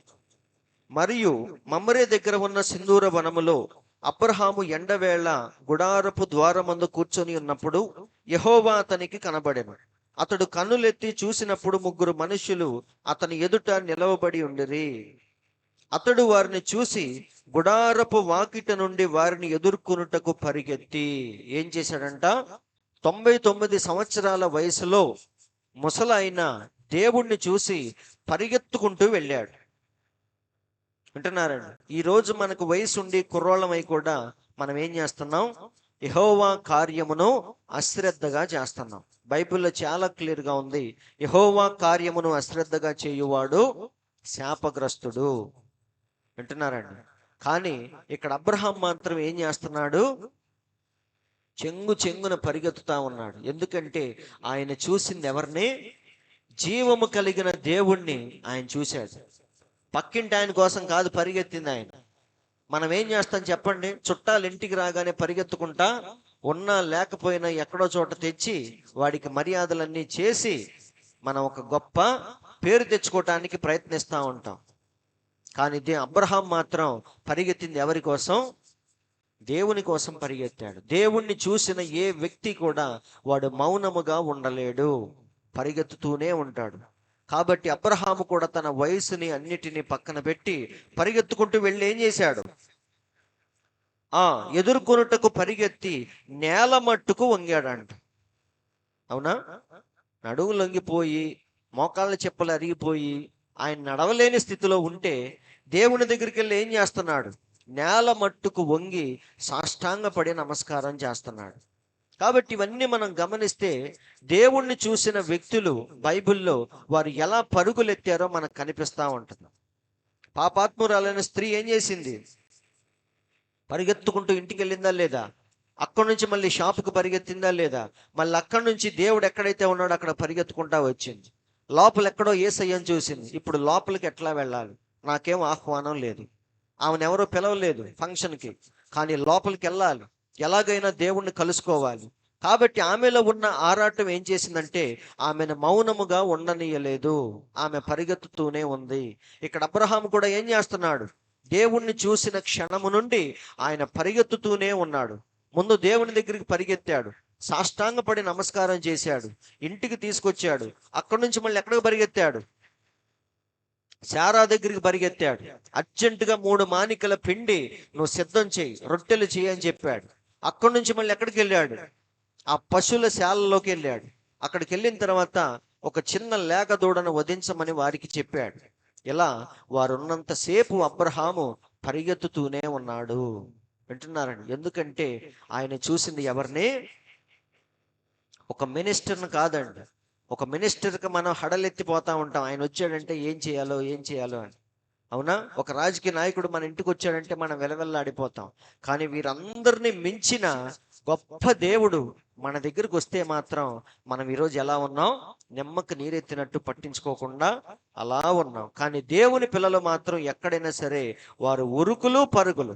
దేవుణ్ణి చూసిన క్షణము నుండి వాడికి నిద్రపోడు, వాడిని ఏదో మండిస్తూ ఉంటుంది లోపల. సో జీవితాంతం వారు ఎలా ఉంటారంటే ఈ భూమి మీద దేవుని కొరకు పరిగెత్తుతూ అలాగే జీవితాన్ని ముగిచ్చేస్తారు. అందరూ ఆలకిస్తున్నారు కదా? కాబట్టి సహోదరులారా, మీరు చూడండి, అబ్రహాము మంచి ఎగ్జాంపుల్ మనకు. వయసును శక్తిని పక్కన పెట్టి దేవుని కోసం ఎంతలా పరిగెత్తుకుంటూ వెళ్ళాడో ఇక్కడ మనకు కనపడుతుంది. అవునా? దేవుడు ఆయన విశ్వాసాన్ని మెచ్చి నిజంగానే చక్కగా వాగ్దానము చేసిన దాన్ని బట్టి సంవత్సరం తిరిగే లోపు ఆయనకి వాగ్దాన పుత్రుని ఇచ్చాడు. ఇస్సాకు పుట్టాడు 100 ఏళ్ళప్పుడు. ఇప్పుడు మిమ్మల్ని అడుగుతున్నాను, చెప్పండి, ఇస్సాకు పుట్టిన తర్వాత అబ్రహాము పరిగెత్తటం ఆపేశాడా? ఆపలేదా? ఇంకా నిజమండి, ఇస్సాకు పుట్టిన తర్వాత తన పరుగును ఆపలేదు. మనం ఏం చేస్తాం చెప్పండి? అనుకున్నది జరిగింది, ఉద్యోగం వచ్చింది, మొత్తానికి ఇల్లు కట్టాం, పిల్లలకి పెళ్ళిళ్ళు చేసాం, అంతా సెటిల్ అయిపోయింది. ఇక మెల్లిగా మనం ఏం చేస్తాం? జారుకుంటాం. వింటున్నారండి? రిలాక్స్ అయిపోతాం. కానీ అబ్రహాం మాత్రం వాగ్దాన పుత్రుడు పుట్టినా సరే ఆయన పరుగును మాత్రం ఆపలేదు. ఆయన పరుగు ఆపలేదు అనే దానికి రుజువు ఏంటంటే దేవుడు ఆయనకి మళ్ళీ ఇంకో టెస్ట్ పెట్టాడు. అవునా? ఇంకా పరిగెత్తుతున్నాడా, ఆగిపోయాడా అన్న విషయం దేవునికి తెలుసు. కానీ ఈ లోకానికి తెలియచేయాలి కాబట్టి దేవుడు ఏం చేశాడంటే ఆయనకు ఒక చిన్న పరీక్ష పెట్టాడు. ఏంటది? చక్కగా కొడుకు పెరిగి ఎదుగుతున్నాడు అనుకున్నప్పుడు సడన్ గా దేవుడు వచ్చి ఏమన్నాడంటే ఆ ఒక్క కుమారుణ్ణి నాకు బలిగా అర్పించు అని అడిగాడు. గుండెలు పగిలిపోయే విషయం అది. కానీ అబ్రహాము ఆల్రెడీ పరిగెత్తుతూ ఉన్నాడు కాబట్టి ఆయన ఏం చేశాడు? మళ్ళీ వెంటనే ఇస్సాకును తీసుకొని మళ్ళీ బయలుదేరాడు. ఎక్కడికి? ఆ మోరియా పర్వతం మీదకి వెళ్ళి ఏం చేస్తున్నాడు? నటించట్లేదండి. కాసేపు నటించి, ప్రభువా నేను తట్టుకోలేకపోతున్నాను, ఈ పని నేను చేయలేను, నన్ను విడిచిపెట్టు అని అక్కడి నుంచే వెనక్కి వచ్చేయలేదు ఆయన. నిజంగానే దేవునికి ఆయన చూపిస్తున్నాడు. ఇస్సాకును కట్టేశాడు. మొత్తానికి ఎక్కడ పడుకోబెట్టాడు? ఆ కట్టెల మీద పడుకోబెట్టి చంపటానికి ఆయన పూర్తిగా సిద్ధపడిపోయాడు. అందుకే పౌలు ఏమంటున్నాడంటే ఆయన ఆల్రెడీ చంపేశాడంట. ఇస్సాకును చంపి మృతుల్లో నుండి మరలా పొందుకున్నాడని హెబ్రీలకు రాసిన పత్రికలో పౌలు చెప్తున్నాడు. ఇక్కడ సీన్ ఎలా ఉంది? దేవుడు దిగి వచ్చి చంపనీయకుండా ఆపేశాడు. అది కథ కదా. కానీ పౌలు ఏమంటున్నాడంటే చంపేసి మృతుల్లో నుండి మళ్ళీ తిరిగి పొందుకున్నాడు అని చెప్తున్నాడు. కావాలంటే నేను చదువుతాను, ఒక్క మాట చదివి మనం ముందుకెళ్దాం. హెబ్రీలకు రాసిన పత్రిక 11వ అధ్యాయము, మరి విశ్వాస వీరుల జాబితాలో మనం చూస్తే అక్కడ 17 నుంచి మనం చూద్దాం. అబ్రహాము శోధింపబడి విశ్వాసమును బట్టి ఇస్సాకును బలిగా అర్పించెను. అవునా? అతడు ఆ వాగ్దానములను సంతోషముతో ఎవడు ఆ వాగ్దానములను సంతోషముతో అంగీకరించెనో ఇస్సాకు వలనైనది నీ సంతానము అనబడును అని ఎవనితో చెప్పబడినో ఆ అబ్రహాము మృతులను సైతము లేపుటకు దేవుడు శక్తిమంతుడని ఎంచిన వాడై తన ఏక కుమారుని అర్పించి ఉపమాన రూపముగా అతనిని మృతుల్లో నుండి మరలా పొందెను. ఎంత క్లియర్గా ఉందో చూడండి. సో పౌలు ఏమంటున్నాడు? అబ్రహాము అర్పించేసి మళ్ళీ తిరిగి మృతుల్లో నుంచి ఆయన్ని పొందుకున్నాడు. కాబట్టి సహోదరులారా, అబ్రహాము యొక్క జీవితాన్ని మనం గమనిస్తే ఆయన పరిగెత్తుతూ ఉన్నాడా? రిలాక్స్ అయిపోయాడా? పరిగెత్తుతూనే ఉన్నాడండి. కాబట్టి దేవుణ్ణి కలుసుకున్న ఏ వ్యక్తి అయినా సరే, ఏ సేవకుడైనా సరే, ఏ విశ్వాసి అయినా సరే అతడు మండుతూ ఉంటాడు, ఇతరుల్ని మండిస్తూ ఉంటాడు, వాడు పరిగెత్తుతూ ఉంటాడు. ఎప్పుడు కూడా రిలాక్సేషన్ అనేది లేదు. అలా పరిగెత్తి పరిగెత్తి పరిగెత్తి నిజమైన విశ్రాంతిలోకి ఒకరోజు మనం ప్రవేశిస్తాం. అందరు వింటున్నారు కదా. కాబట్టి ఇలా అబ్రహాము తన జీవితాన్ని రుజువు చేసుకున్నాడు. అందుకే దేవుడు దిగి వచ్చి ఆయన ఎలా ఆశీర్వదించాడో చూడండి. 22:16 నీకు ఒక్కడై ఉన్న నీ కుమారుని ఇయ్య వెనుక తీయక ఈ కార్యము చేసినందున నేను నిన్ను ఆశీర్వదించి ఆకాశ నక్షత్రముల వలెను సముద్ర తీరమందలి ఇసుక వలెను నీ సంతానమును నిశ్చయముగా విస్తరింపచేసేదను. ఇది ఎప్పటి నుంచో చెప్తున్న ఆశీర్వాదమే. ఇక్కడ స్పెషల్గా ఏం చెప్తున్నాడో చూడండి. నీ సంతతి వారు తమ శత్రువుల గవిని స్వాధీనపరుచుకుంటారు. ఇది దేవుడు ఎక్స్ట్రాగా చెప్పిన ఆశీర్వాదం. ఎలాంటిది ఇది? నీకు పుట్టబోయే వారు ఎలా ఉంటారు? ఒక్కొక్కడు తమ శత్రువుల గవిని స్వాధీనపరుచుకునే లాంటి వాళ్ళు నీకు పుడతారు అని చెప్తున్నాడు. అవునా? వారి ద్వారా భూమిలోని సకల వంశములు ఆశీర్వదించబడతాయి అని దేవుడు ఇప్పుడు రెండవసారి పూర్తిగా అబ్రహామును తన పిల్లల్ని ఆశీర్వదించాడు. సో అబ్రహాము సంతానానికి దేవుడిచ్చిన ఒక స్పెషల్ వాగ్దానం ఏంటంటే నీ సంతతి వారు తమ శత్రువు గవిని స్వాధీనపరుచుకుంటారు. ఇది దేవుడు వారికి చేసిన వాగ్దానము. ఇదేమో ఆశీర్వాదం. అవునా? నీ పిల్లల్ని ఇలా చేస్తాను అని ఆశీర్వదించాడు. ఇక్కడ ఒక వాగ్దానాన్ని కూడా చేశాడు. ఏంటది? నీ సంతతి వారు తమ శత్రువుల గవిని స్వాధీనపరుచుకునేవారు అని వాగ్దానం చేశాడు. సో అబ్రహాముకు పుట్టిన పిల్లలందరికీ కూడా ఈ వాగ్దానం వర్తించింది. అవునా? అబ్రహాముకు పుట్టిన అందరూ కూడా శత్రువు గవిని స్వాధీనపరుచుకునే అంత కెపాసిటీ కలిగిన వాళ్ళు. అందుకే మీరు గమనిస్తే యెహోషువ కాలేబులు ఒకసారి ఏం చేశారంటే బట్టలు చింపుకొని నుంచున్నారు. దేనికి? ఆ కథ మనందరికీ తెలుసు. 12 మందిని మోషే పంపిస్తే 10 మంది వచ్చి ఏమని చెప్పారంటే దాని గురించి చెడ్డ సమాచారం చెప్పారు. ఆ దేశాన్ని మనం స్వతంత్రించుకోలేం, అక్కడ ఒక్కొక్కడు నెఫిలీల జాతికి సంబంధించిన వాడు ఉన్నాడు, మనం వారి కంటికి మిడతల్లాగా కనపడుతున్నాం, దాన్ని మనం స్వాధీనం చేసుకోలేము అని చెడ్డ సమాచారాన్ని చెప్పారు. కానీ ఇద్దరు మాత్రం, యెహోషువ కాలేబులు మాత్రం బట్టలు చింపుకొని ఏమన్నారంటే ఖచ్చితంగా దేవుడు మనకు తోడున్నాడు, వారిని మనం స్వాధీనం చేసుకోగలం. ఎందుకంటే వారిద్దరు దేన్ని పట్టుకున్నారు? అబ్రహాముకు దేవుడు చేసిన వాగ్దానం మీద వారు ఆధారపడ్డారు. 10 మంది మాత్రం ఏదైతే చూశారో దాని మీద ఆధారపడ్డారు. వారు ఏం చూశారు అక్కడ? ఆ జానుబాహుల్ని, గొలియాతు లాంటి వాళ్ళని చూసి భయపడిపోయారు. కానీ ఇద్దరు మాత్రం దేవుని యొక్క వాగ్దానాన్ని పట్టుకున్నారు. దేవుడు ఏమన్నాడు? శత్రువు గవిని స్వాధీనపరుచుకునే పిల్లలు నీకు పుడతారు అని చెప్పాడు. అవునా? దాని మీద వీళ్ళిద్దరు ఆధారపడ్డారు. మిగతా 10 మంది మాత్రం ఏదైతే చూశారో, ఏదైతే విన్నారో దాని మీద ఆధారపడ్డారు. సో దేవుని పిల్లలకి, మరి అపవాది పిల్లలకి ఉన్న ఒక తేడా ఏంటంటే, వారు దేన్నైతే చూస్తారో, దేన్నైతే వింటారో దాని మీద ఆధారపడతారు. కానీ దేవుని పిల్లలు మాత్రం దేని మీద ఆధారపడతారు? అన్నిటికంటే బలమైన ఆయుధం మీద ఆధారపడతారు. ఏంటది? పలుకుబడి కాదండి. అవునా? గొప్ప గొప్ప వాళ్ళు దేన్ని వాడతారు? ఇన్ఫ్లుయెన్స్ వాడతారు. ఎలా వాడతారు? ఆ ఊళ్ళో ఉన్న పెద్ద పెద్ద పొలిటీషియన్స్ని పట్టుకొని పనులన్నీ జరిగించుకుంటా ఉంటారు. కానీ మనం దేవుని పిల్లలు దేని మీద ఆధారపడతారంటే, వీటన్నిటినీ మించిన బలమైన ఆయుధం మీద ఆధారపడతారు. అదేంటి? దేవుడిచ్చిన వాక్యమే. అందరూ ఆలకిస్తున్నారు కదా? అందుకే మీరు గమనిస్తే దేవుడు వీళ్ళందరినీ చంపేసి వాళ్ళిద్దరిని మాత్రమే తీసుకెళ్ళాడు. ఎందుకంటే వాళ్ళు దేన్ని నమ్ముకున్నారు? దీన్ని నమ్ముకున్నవాడు నాశనం అయిపోయినట్టు చరిత్రలో కానీ ఎక్కడ మనం చూడలేము. అందరూ ఆలకిస్తున్నారండి. కేవలం బైబిల్ని వాడుకొని మహాత్ములైన వాళ్ళు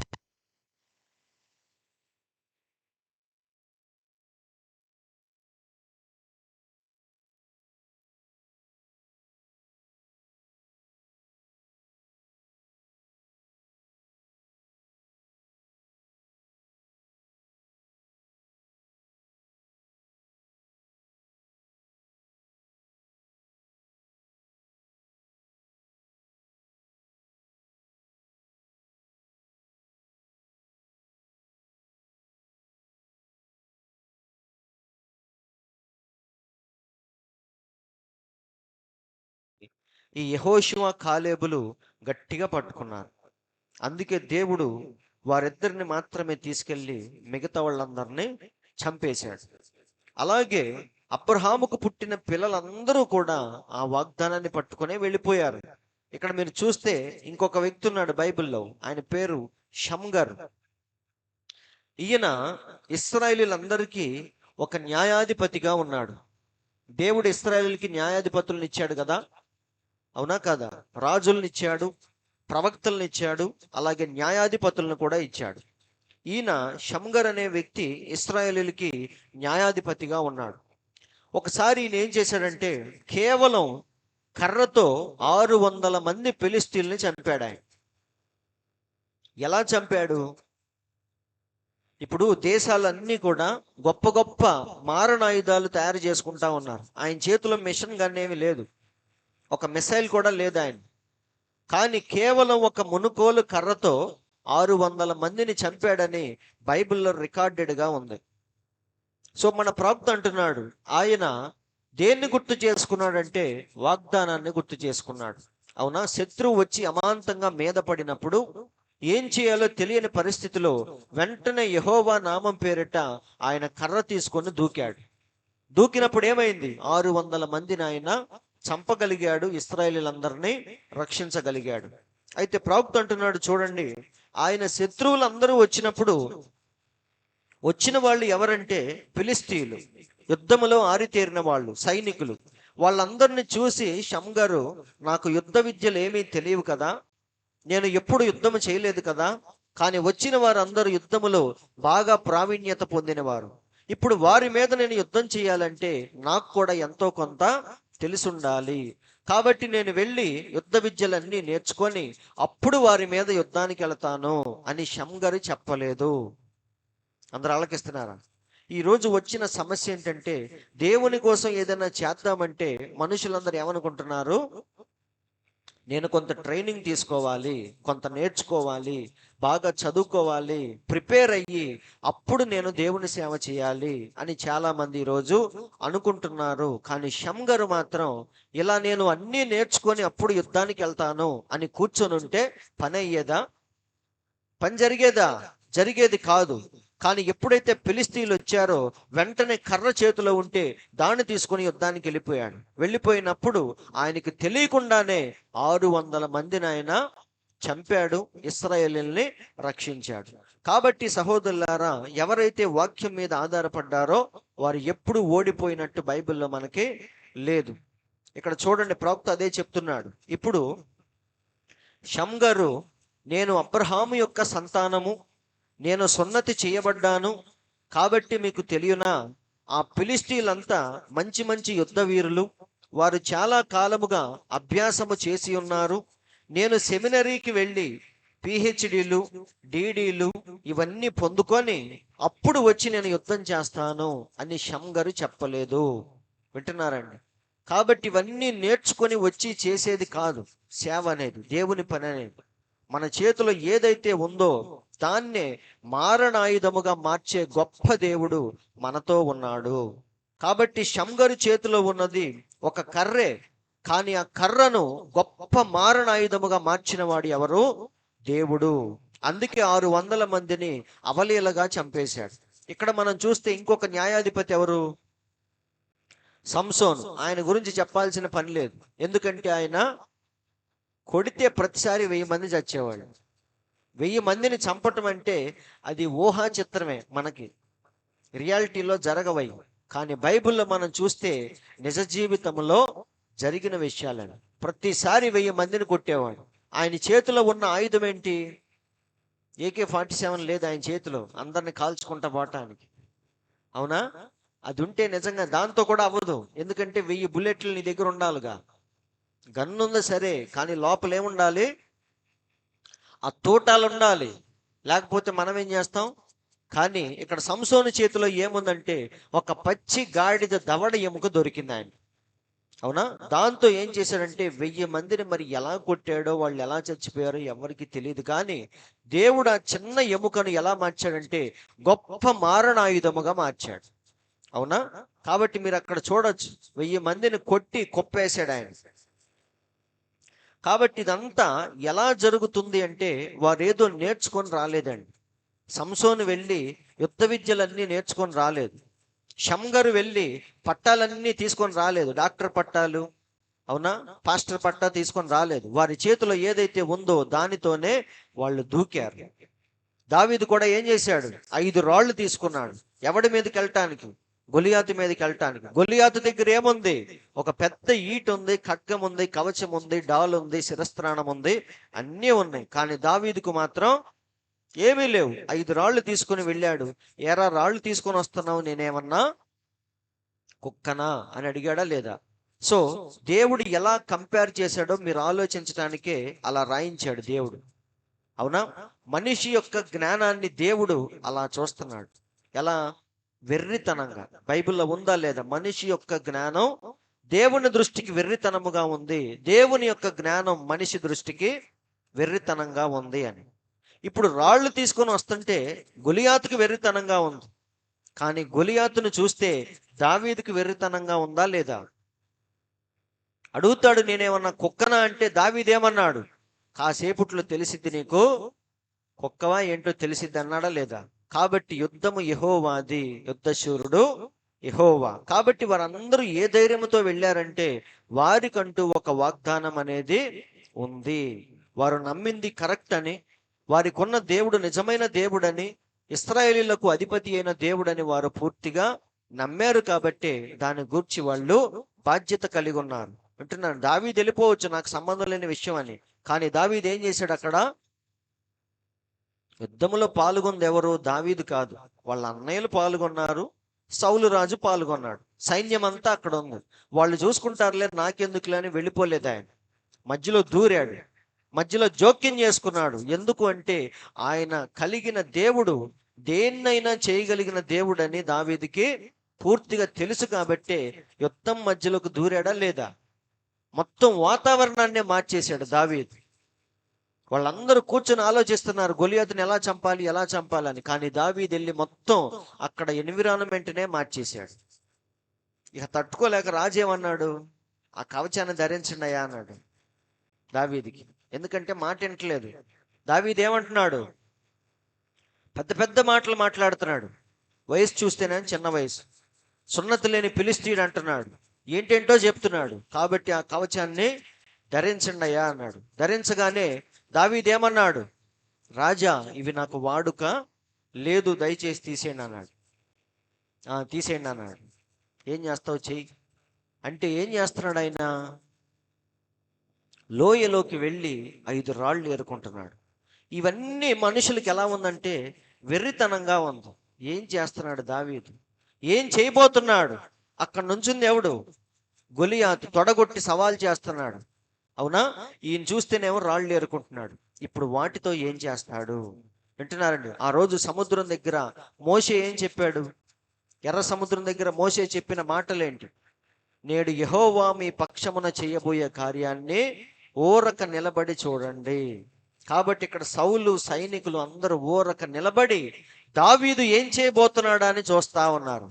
దావీదు ఏం చేస్తున్నాడు, చాలా వెరైటీగా చేస్తున్నాడు ఆయన. వింటున్నారండి, ఆయన చేతిలో ఉన్న ఒడిశాల తీసుకుంటున్నాడు, రాయిని అందులో పెడుతున్నాడు, తిప్పుతున్నాడు, విసురుతున్నాడు. వింటున్నారండి, కానీ ఆయన విసరంగానే ఏం జరిగింది, అక్కడ వాడు బొక్కబోర్లగా పడ్డాడు.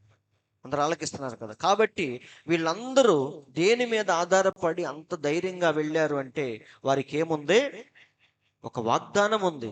వింటున్నారండి, అందుకే వారు చేసే పనులన్నీ వెర్రితనంగా ఉన్నాయి. కానీ ఆ వెర్రితనమే ఒకరోజు ఏమైంది, ఎప్పుడైతే దావీదు గొలియాతుని చంపాడో అప్పుడు ప్రజల్లో నుంచి స్పందన ఎలా వచ్చింది చెప్పండి. ముందేమో వెర్రితనంగా చూశారు, కానీ సౌండ్ ఏమని వినపడుతుందో తెలుసా, సౌలుకు 1000 కొలది, దావీదుకు 10,000 కొలది అని అరుస్తా ఉన్నారు. అప్పుడు ఆ మాటలు వినంగానే సౌలుకి ఎలా అనిపించింది, ఒళ్ళంతా మండిపోయింది ఆయనకి. వింటున్నారండి, కాబట్టి సహోదరులారా, అవకాశం నీకు వచ్చినప్పుడు నువ్వు రుజువు చేసుకోలేకపోయావు, కానీ దావీదుకు వచ్చినప్పుడు దాన్ని రుజువు చేసుకున్నాడు. కాబట్టి ఇలా ప్రతి ఒక్కడికి దేవుడి జీవితంలో రుజువు చేసుకునే సమయం అనేది ఇస్తా ఉంటాడు. మనమే ఏం చేస్తామంటే దాటుకుంటూ వెళ్ళిపోతా ఉంటాం. అవునా, కాబట్టి వీళ్ళందరి ధైర్యం ఏంటంటే దేవుని యొక్క వాగ్దానం వారికి ఉంది. అందుకే 1000 మంది వచ్చినా 600 మంది వచ్చినా దూక్కుంటూ వెళ్ళిపోయారు. అవునా, ఎందుకంటే యుద్ధము చేసింది వారు కాదు. కాబట్టి ప్రవక్త అంటున్నాడు, నేను ఏదో చేసి వస్తాను, కొన్ని బాధ్యతలు ముగించుకొని వస్తాను, చదువుకొని వస్తాను, ప్రిపేర్ అయ్యి వస్తాను అనే దానికి కాదు ఇది. నువ్వు ఉన్న పళ్ళంగా దూకాల్సిన పరిస్థితిలో ఈ రోజు నువ్వు ఉన్నావు అంటున్నాడు ప్రవక్త. వింటున్నారండి, దేవుడు నిన్ను పిలిచినప్పుడు ఉన్న పళంగా మనం ఏం చేయాలి, అన్నిటినీ విడిచిపెట్టి దూకాల్సిన సిచ్యువేషన్లో ఈ రోజు మనం ఉన్నాం అంటున్నాడు. ఏదో అవగొట్టుకొని వచ్చే లోపు నీ జీవితం సగం కాలిపోయింది అంటున్నాడు. వింటున్నారండి, ఇక్కడ వీరందరూ 10 రోజులు మేడగదిలో కూర్చున్నారు. ఎన్ని రోజులు కూర్చున్నారు చెప్పండి. ఈరోజు చాలా మంది సత్తనపల్లిలో కూడా ఉన్నారు, కొమ్మరింపు కోసం ఎదురు చూసేవాళ్ళు చాలా మంది ఉన్నారు. సంవత్సరాల తరబడి వాళ్ళు కూర్చుంటున్నారు, దేనికోసం, కొమ్మరింపు కోసం. ఇప్పుడు దాకా కొమ్మరింపు లేదు, ఏమీ లేదు. కానీ వీళ్ళు మేడగదిలో జస్ట్ 10 రోజులు కూర్చున్నారు అంతే. 10వ రోజున దేవుడు ఏం చేశాడు, రెండింతల ఆత్మగా వారి మధ్యకు దిగి వచ్చాడు. దెబ్బకి పేతురు లేచి నిలబడి ఏం చేస్తున్నాడు, కొన్ని వేల మంది ఉన్నారు అక్కడ. అప్పుడు పేతురు నిలబడి ఏ యేసయ్య గురించి అయితే 3 సార్లు అబద్ధం చెప్పాడో అదే యేసయ్య గురించి బల్లగుద్ది మాట్లాడుతున్నాడు. వింటున్నారండి, ఆయన వాక్యం విని దెబ్బకి రోజుకి ఎంతమంది రక్షణ పొందారు, 3000 మంది ఒక్కసారిగా రక్షణలోకి వచ్చారు, కేవలం పేతురు యొక్క వాక్యం విని. వింటున్నారండి, కాబట్టి సహోదరులారా, ఇప్పుడు పేతురు విద్య లేని పామరుడని, నాకు మాట్లాడటం రాదని, నేను ఏదో నేర్చుకొని వస్తానని ఇట్లా ఆయన ప్రిపేర్ అవ్వలేదండి. పెంతెకొస్తు పండుగ రోజున దేవుడు అలా దిగి వచ్చాడు. వెంటనే లేచి నిలబడి ఆ యేసయ్య గురించి అందరికీ ఎలుగెత్తి ఎప్పుడైతే చెప్పాడో, భాషలతో ఎప్పుడైతే మాట్లాడారో విన్నవారందరికి అర్థమైపోయింది. ఏమని అర్థమైంది, వీరు కొత్త మద్యముతో నింపబడ్డారు అని చెప్పారా కొంతమంది. వాళ్ళకి అర్థం కాలేదు, ఏ శక్తితో వీళ్ళు అన్య భాషలు మాట్లాడుతున్నారు అర్థం కావట్లేదు. అక్కడ అన్ని రకాల ప్రజలు ఉన్నారు, సౌత్ ఆఫ్రికా వాడు, అమెరికా వాడు, ఆస్ట్రేలియా వాడు, అన్ని భాషలు తెలిసిన వాళ్ళు ఉన్నారు అక్కడ. ఇప్పుడు వాళ్ళందరికీ ఒకేసారి సువార్త చెప్పాలంటే వీరు ఖచ్చితంగా అన్య భాషల్లో మాట్లాడాలి. అందుకే దేవుడు వారికి ఆ వాక్శక్తిని ఇచ్చినప్పుడు అందరికీ అర్థమయ్యేటట్టు వాక్యం చెప్పారు. సో ఈ శక్తి ఎక్కడి నుంచి వచ్చిందో ప్రజలకు అర్థం కాలేదు, కానీ నమ్మిన వారందరూ ఆ రోజు రక్షించబడ్డాడు. కాబట్టి సహోదరులారా, జీవితంలో ఏదో చేసి వద్దాం అనుకునే లోపే మన జీవితం తిరగబడిపోయింది. అందుకే మనం ఏం చేయాలి? దేవుడు వచ్చి నిన్ను పిలిచినప్పుడే నువ్వు వెంటనే ఆయన కోసం పరిగెత్తటం ప్రారంభించాలి. ఇక్కడ ప్రవక్త అంటున్నాడు చూడండి, వారు రేపటి గురించి పట్టించుకోలేదు అంటున్నాడు. మేడగదిలో ఉన్న శిష్యుల గురించి ప్రవక్త చెప్తున్నాడు. మరియు ఆయన చేయును అని వారు విశ్వసించిరి. దేవుడు వాగ్దానం చేశాడు, ఏమని? మీరప్పుడే యెరూషలేము నుండి వెళ్ళొద్దు, మేడగదిలో ఉండి ప్రార్థన చేయండి అని చెప్పాడు. దేవుడు చెప్పిన ఆ మాటను వారు పరిపూర్ణముగా విశ్వసించి ఇక దాని మీద వారు ఆధారపడ్డారు. వారి యొక్క అవసరములన్నీ ఆయన సంధించును అని వారు నిశ్చయత కలిగి ఉండిరి. కాబట్టి వారికంటూ ఒక క్లారిటీ ఉంది. 120 మందికి ఏముంది? దేవుడు వాగ్దానం చేశాడు, ఏమని? తన ఆత్మను కుమ్మరిస్తాను అని. కాబట్టి దాన్ని వారు పూర్తిగా నమ్మేసి ఇది జరిగిద్దో లేదో, ఇది జరిగిద్దో లేదో అనుకున్నారంటే మాత్రం వాళ్ళు చేయలేరు, ఆ పని చేయలేరు. ఒక 2 రోజులు కూర్చుంటారు, మళ్ళీ వెళ్ళిపోతారు. మళ్ళీ ఖాళీ ఉన్నప్పుడు 2 రోజులు కూర్చుంటారు, మళ్ళీ వెళ్ళిపోతారు. కానీ వాళ్ళు పూర్తిగా దాన్ని నమ్మారు కాబట్టి 10 రోజులు వారు ఎడతెగకుండా ప్రార్థనలో ఉండిపోయారు. అవునా? అందరికి అర్థమవుతుంది కదా? అందుకే ప్రవక్త అంటున్నాడు, మనం పరిస్థితుల గురించి, రేపటి గురించి, కుటుంబ బాధ్యతల గురించి, వీటన్నిటి గురించి ఆలోచించిన తర్వాత దేవుని గురించి మనం ఆలోచిస్తాం. కానీ వీటన్నిటి తర్వాత దేవుని గురించి ఆలోచించే లోపే మన జీవితం సగం కాలిపోద్ది అంటున్నాడు. అందరూ ఆలోకిస్తున్నాడు. ప్రవక్త అంటున్నాడు, తన గురించి చెప్తున్న మాట చూడండి. ప్రవక్త కూడా తన జీవితంలో మరి చిన్న వయసులోనే ఆయన బాప్టిస్ట్ చర్చికి వెళ్ళాడు. మనందరికీ తెలుసు. చిన్న వయసులోనే సేవ ప్రారంభించాడు. టీనేజ్లో ఉన్నప్పుడే, పెళ్లి కాక ముందే ఆయన ఓహియో నదిలో చాలా మందికి ఆయన బాప్తిసాలు ఇస్తూ ఉన్నాడు. అప్పుడు దేవుని యొక్క వెలుగు దిగి వచ్చి ఆయనతో మాట్లాడింది. అవునా? ప్రవక్త అంటున్నాడు, నేను ఏ రోజు కూడా మరి నా కుటుంబం గురించి, బాధ్యతల గురించి, సంపాదన గురించి, పేరు ప్రఖ్యాతుల గురించి ఆలోచించి నేను దిగలేదు. అన్ని దేవుని మీద విడిచిపెట్టి నేను దూకేశాను. ఈ రోజు వరకు అలాగే ఉన్నాను అని చెప్తున్నాడు. చూడండి, నేను ఒప్పించబడి తిని. ఫస్ట్ ఏముండాలి మనకి? ముందు మనం ఒప్పుకోవాలి, మనం నమ్మింది సరైంది అనే నిశ్చయత ముందు మనకు ఉండాలి. ప్రవక్త అంటున్నాడు, నేను ఒప్పించబడి తిని, ఆ కారణము చేతనే నేను కానుకల కొరకు ప్రాధేయపడుట, అది ఇది చేయుట మీరు చూడరు. వింటున్నారండి? పాస్టర్ల దృష్టి దేని మీద ఉంటుంది? కానుకలు, దశంభాగాలు. అవునా? పాపం అందరూ బియ్యం తెచ్చి పెడతారు ఇక్కడ. కొంతమంది వారి వారి తలాంతు కొద్దీ ఏదో ఒకటి తీసుకొస్తా ఉంటారు. ఇప్పుడు పాస్టర్ల దృష్టి అంతా వాటి మీదే ఉంటుంది.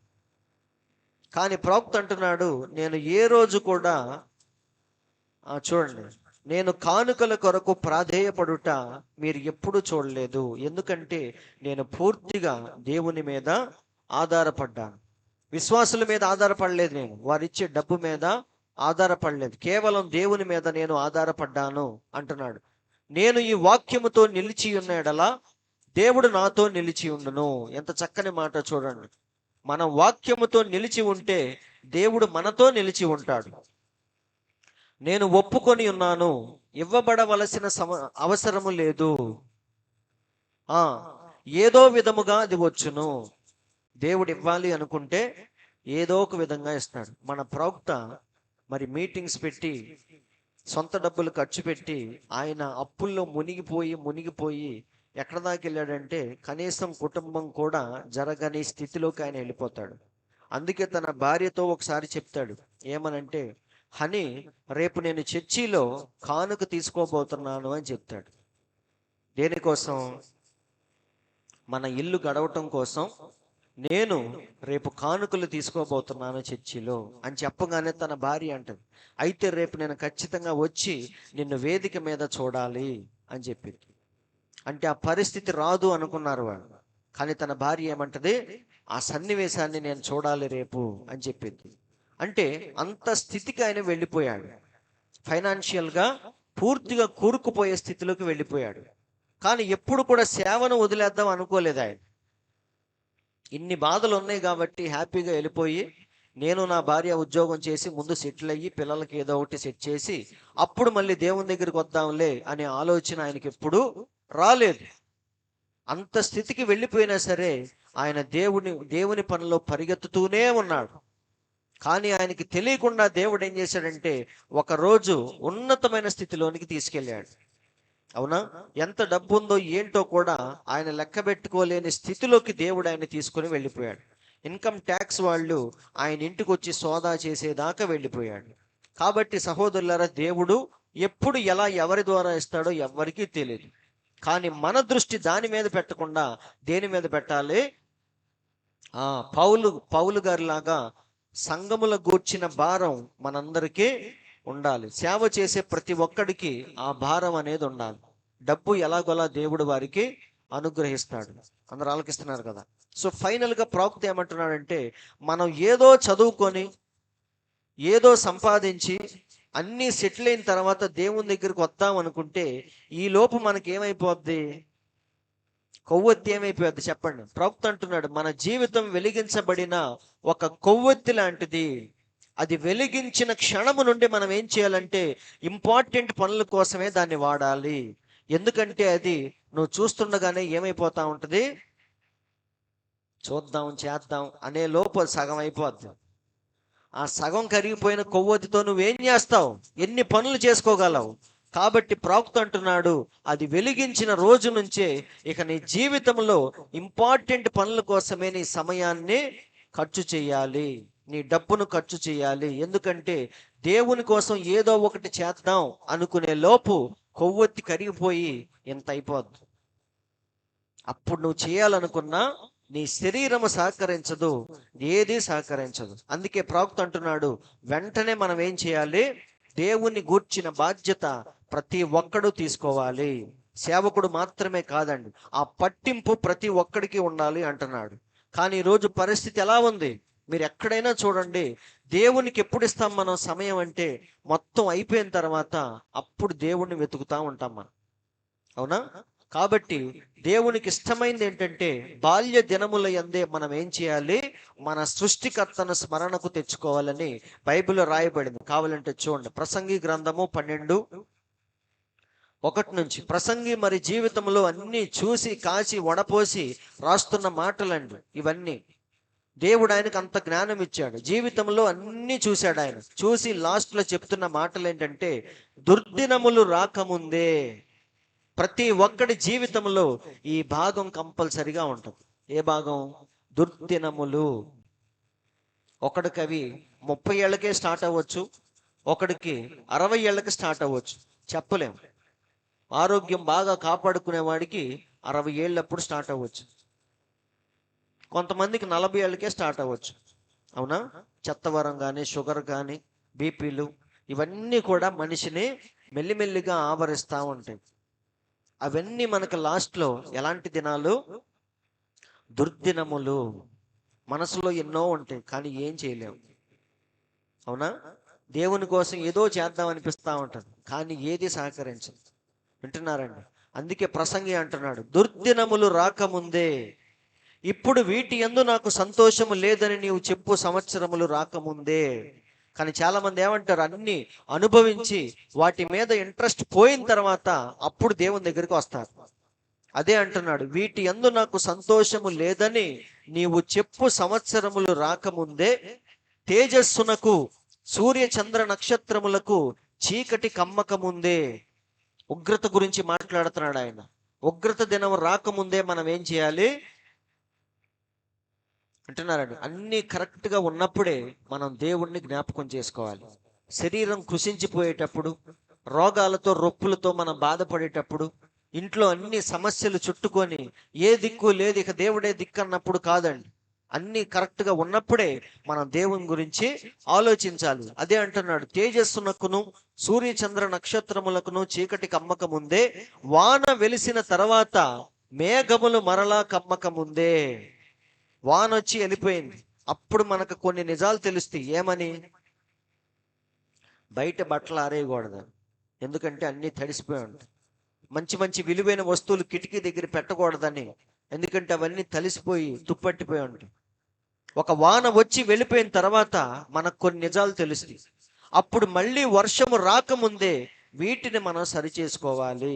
అదే అంటున్నాడు, వాన వెలిసిన తర్వాత మేఘములు మరలా కమ్మక ముందే నీ బాల్య దినముల యందే నీ సృష్టికర్తను స్మరణకు తెచ్చుకొనము. ఎంత విలువైన మాట చూడండి. ఎప్పుడు మనం గుర్తు చేసుకోవాలి? ఒంట్లో మంచి శ్రేష్టమైన శక్తి ఉన్నప్పుడే అది దేవునికి ఇవ్వాలి. వింటున్నారండి? మన జీవితంలో అన్ని శ్రేష్టమైనవన్నీ దేవునికే చెందాలి, అది మనకి కాదు. వింటున్నారా? ఎప్పుడైనా మీరు గమనించండి, మనం తినేది కూడా ఆపేసి ఒక్కొక్కసారి పిల్లలకి ఇస్తాం. అంటే దాని అర్థం ఏంటి? వాడిని మనం ఎంత ప్రేమిస్తున్నామో అక్కడ తెలిసింది. మన నోట్లోది కూడా ఆపేసి వాడికి పెడతాం. అంటే దాని అర్థం ఏంటి? జీవితంలో వాడిని ఎంత ప్రాముఖ్యముగా మనం భావిస్తున్నామో తెలిసింది. అలాగే దేవునికి శ్రేష్టమైంది మనం ఇచ్చినప్పుడు దేవునికి ఎంత విలువిస్తున్నామో దాన్ని బట్టి మనకు అర్థమైంది. అవునా? అందుకే దేవుడు అబ్రహాముని ఏమడిగాడు? శ్రేష్టమైంది అడిగాడు. ఏంటి శ్రేష్టమైంది? భార్య కాదు, ఆస్తిపాస్తులు కాదు, తనకు పుట్టిన ఒక్కగానొక్క కుమారుడే అబ్రహాముకి అన్ని. అందుకే శ్రేష్టమైన దాన్ని అడిగాడు. అప్పుడు అబ్రహాం ఏం చేశాడు? ప్రభువా, ఇది తప్పించి నువ్వు ఏం అడిగినా ఇస్తాను, చచ్చిపోమంటావా అని అన్నాడా? ఇలాంటి మాటలు కాదండి. దేవుడు ఏది అడిగాడో నువ్వు అది ఇవ్వటానికే ప్రయత్నించాలి. కాబట్టి అబ్రహాము కానీ ఎవరినైనా సరే మీరు చూడండి, శ్రేష్టమైన దాన్ని ఎవరికి ఇచ్చారంటే దేవునికే ఇచ్చారు. అవునా? ఒకసారి ముగ్గురు బలాఢ్యులు కలిసి దావీదు దగ్గరికి ఏం తెచ్చారు? బెత్లెహేములో ఉన్న గవిని దగ్గర ఉన్న బావిలో నీరు ఎంత బాగుంటాయో అని ఒకసారి దావీదు అన్నాడని ముగ్గురు బలాఢ్యులు వెళ్ళి ప్రాణాలకు తెగించి నీరు తీసుకొని వచ్చి ఇస్తారు. అప్పుడు దావీదు వాటిని ఎలా భావించాడు? అత్యంత విలువైన నీరుగా భావించాడు. రక్త సిక్తమైపోయి తీసుకొచ్చారు వాళ్ళు. అందుకని ఆ నీరు ఆయన తాగటానికి ఇష్టపడలేదు. శ్రేష్టమైనది ఏదైనా సరే అది ఎవరికి చెందాలి? దేవునికే చెందాలి, నువ్వు తినేదానికి కాదు. అందుకే ఆ నీటిని దావీదు ఏం చేస్తాడంటే యెహోవా నామం పేరిట దాన్ని పారబోస్తాడు. అవునా? కాబట్టి సహోదరులారా, అదే ప్రసంగిలో చెప్తున్నాడు ఏమని? నీ బాల్య దినముల యందే నీ సృష్టికర్తను స్మరణకు తెచ్చుకో. నీ జీవితంలో శ్రేష్టమైన సమయం దేవునికి ఇవ్వాలి. వింటున్నారండి? శ్రేష్టమైన సమయం మనం దేనికి ఇస్తాం చెప్పండి? విలువైన సమయం. రెస్ట్ తీసుకోవటానికి ఓ పాట ఉంటుంది. ఆ పాట పిల్లలు పాడతారు, చాలా ఫేమస్ అయిన ఆ పాట. ఆ పాటలో ఉంటుంది ఏమనంటే, విలువైన సమయాన్ని వేస్ట్ చేస్తుంటాం, అసలైన సమయంలో రెస్ట్ తీసుకుంటాం అని. చాలా మంచి లైన్ అది. మన రోజు మొత్తంలో విలువైన సమయం ఒకటి ఉంటుంది. ఫ్రెష్గా ఉండే మంచి మైండ్ కరెక్ట్గా పనిచేసే సమయం ఉంటుంది. అది మనం ఎవరికి ఇవ్వాలి? కానీ మనం దరిద్రం ఏంటంటే మనం ఆఫీస్కి వెళ్ళి వాళ్ళకి ఇస్తాం. అవునా? అందుకే వాడు 9 నుంచి 4 వరకు మొత్తం వాడు పిండేసి పంపిస్తాడు మనల్ని. ఇక 4 తర్వాత ఎలా ఉంటుంది మనకి? అస్సలు దేని మీద ఇంట్రెస్ట్ అనేది రాదు. కానీ అందుకే దేవుని పిల్లలు ఏం చేశారంటే ఉద్యోగాలు ఇవన్నీ కూడా విడిచిపెట్టి వారి విలువైన సమయాన్ని దేవునితో గడిపారు.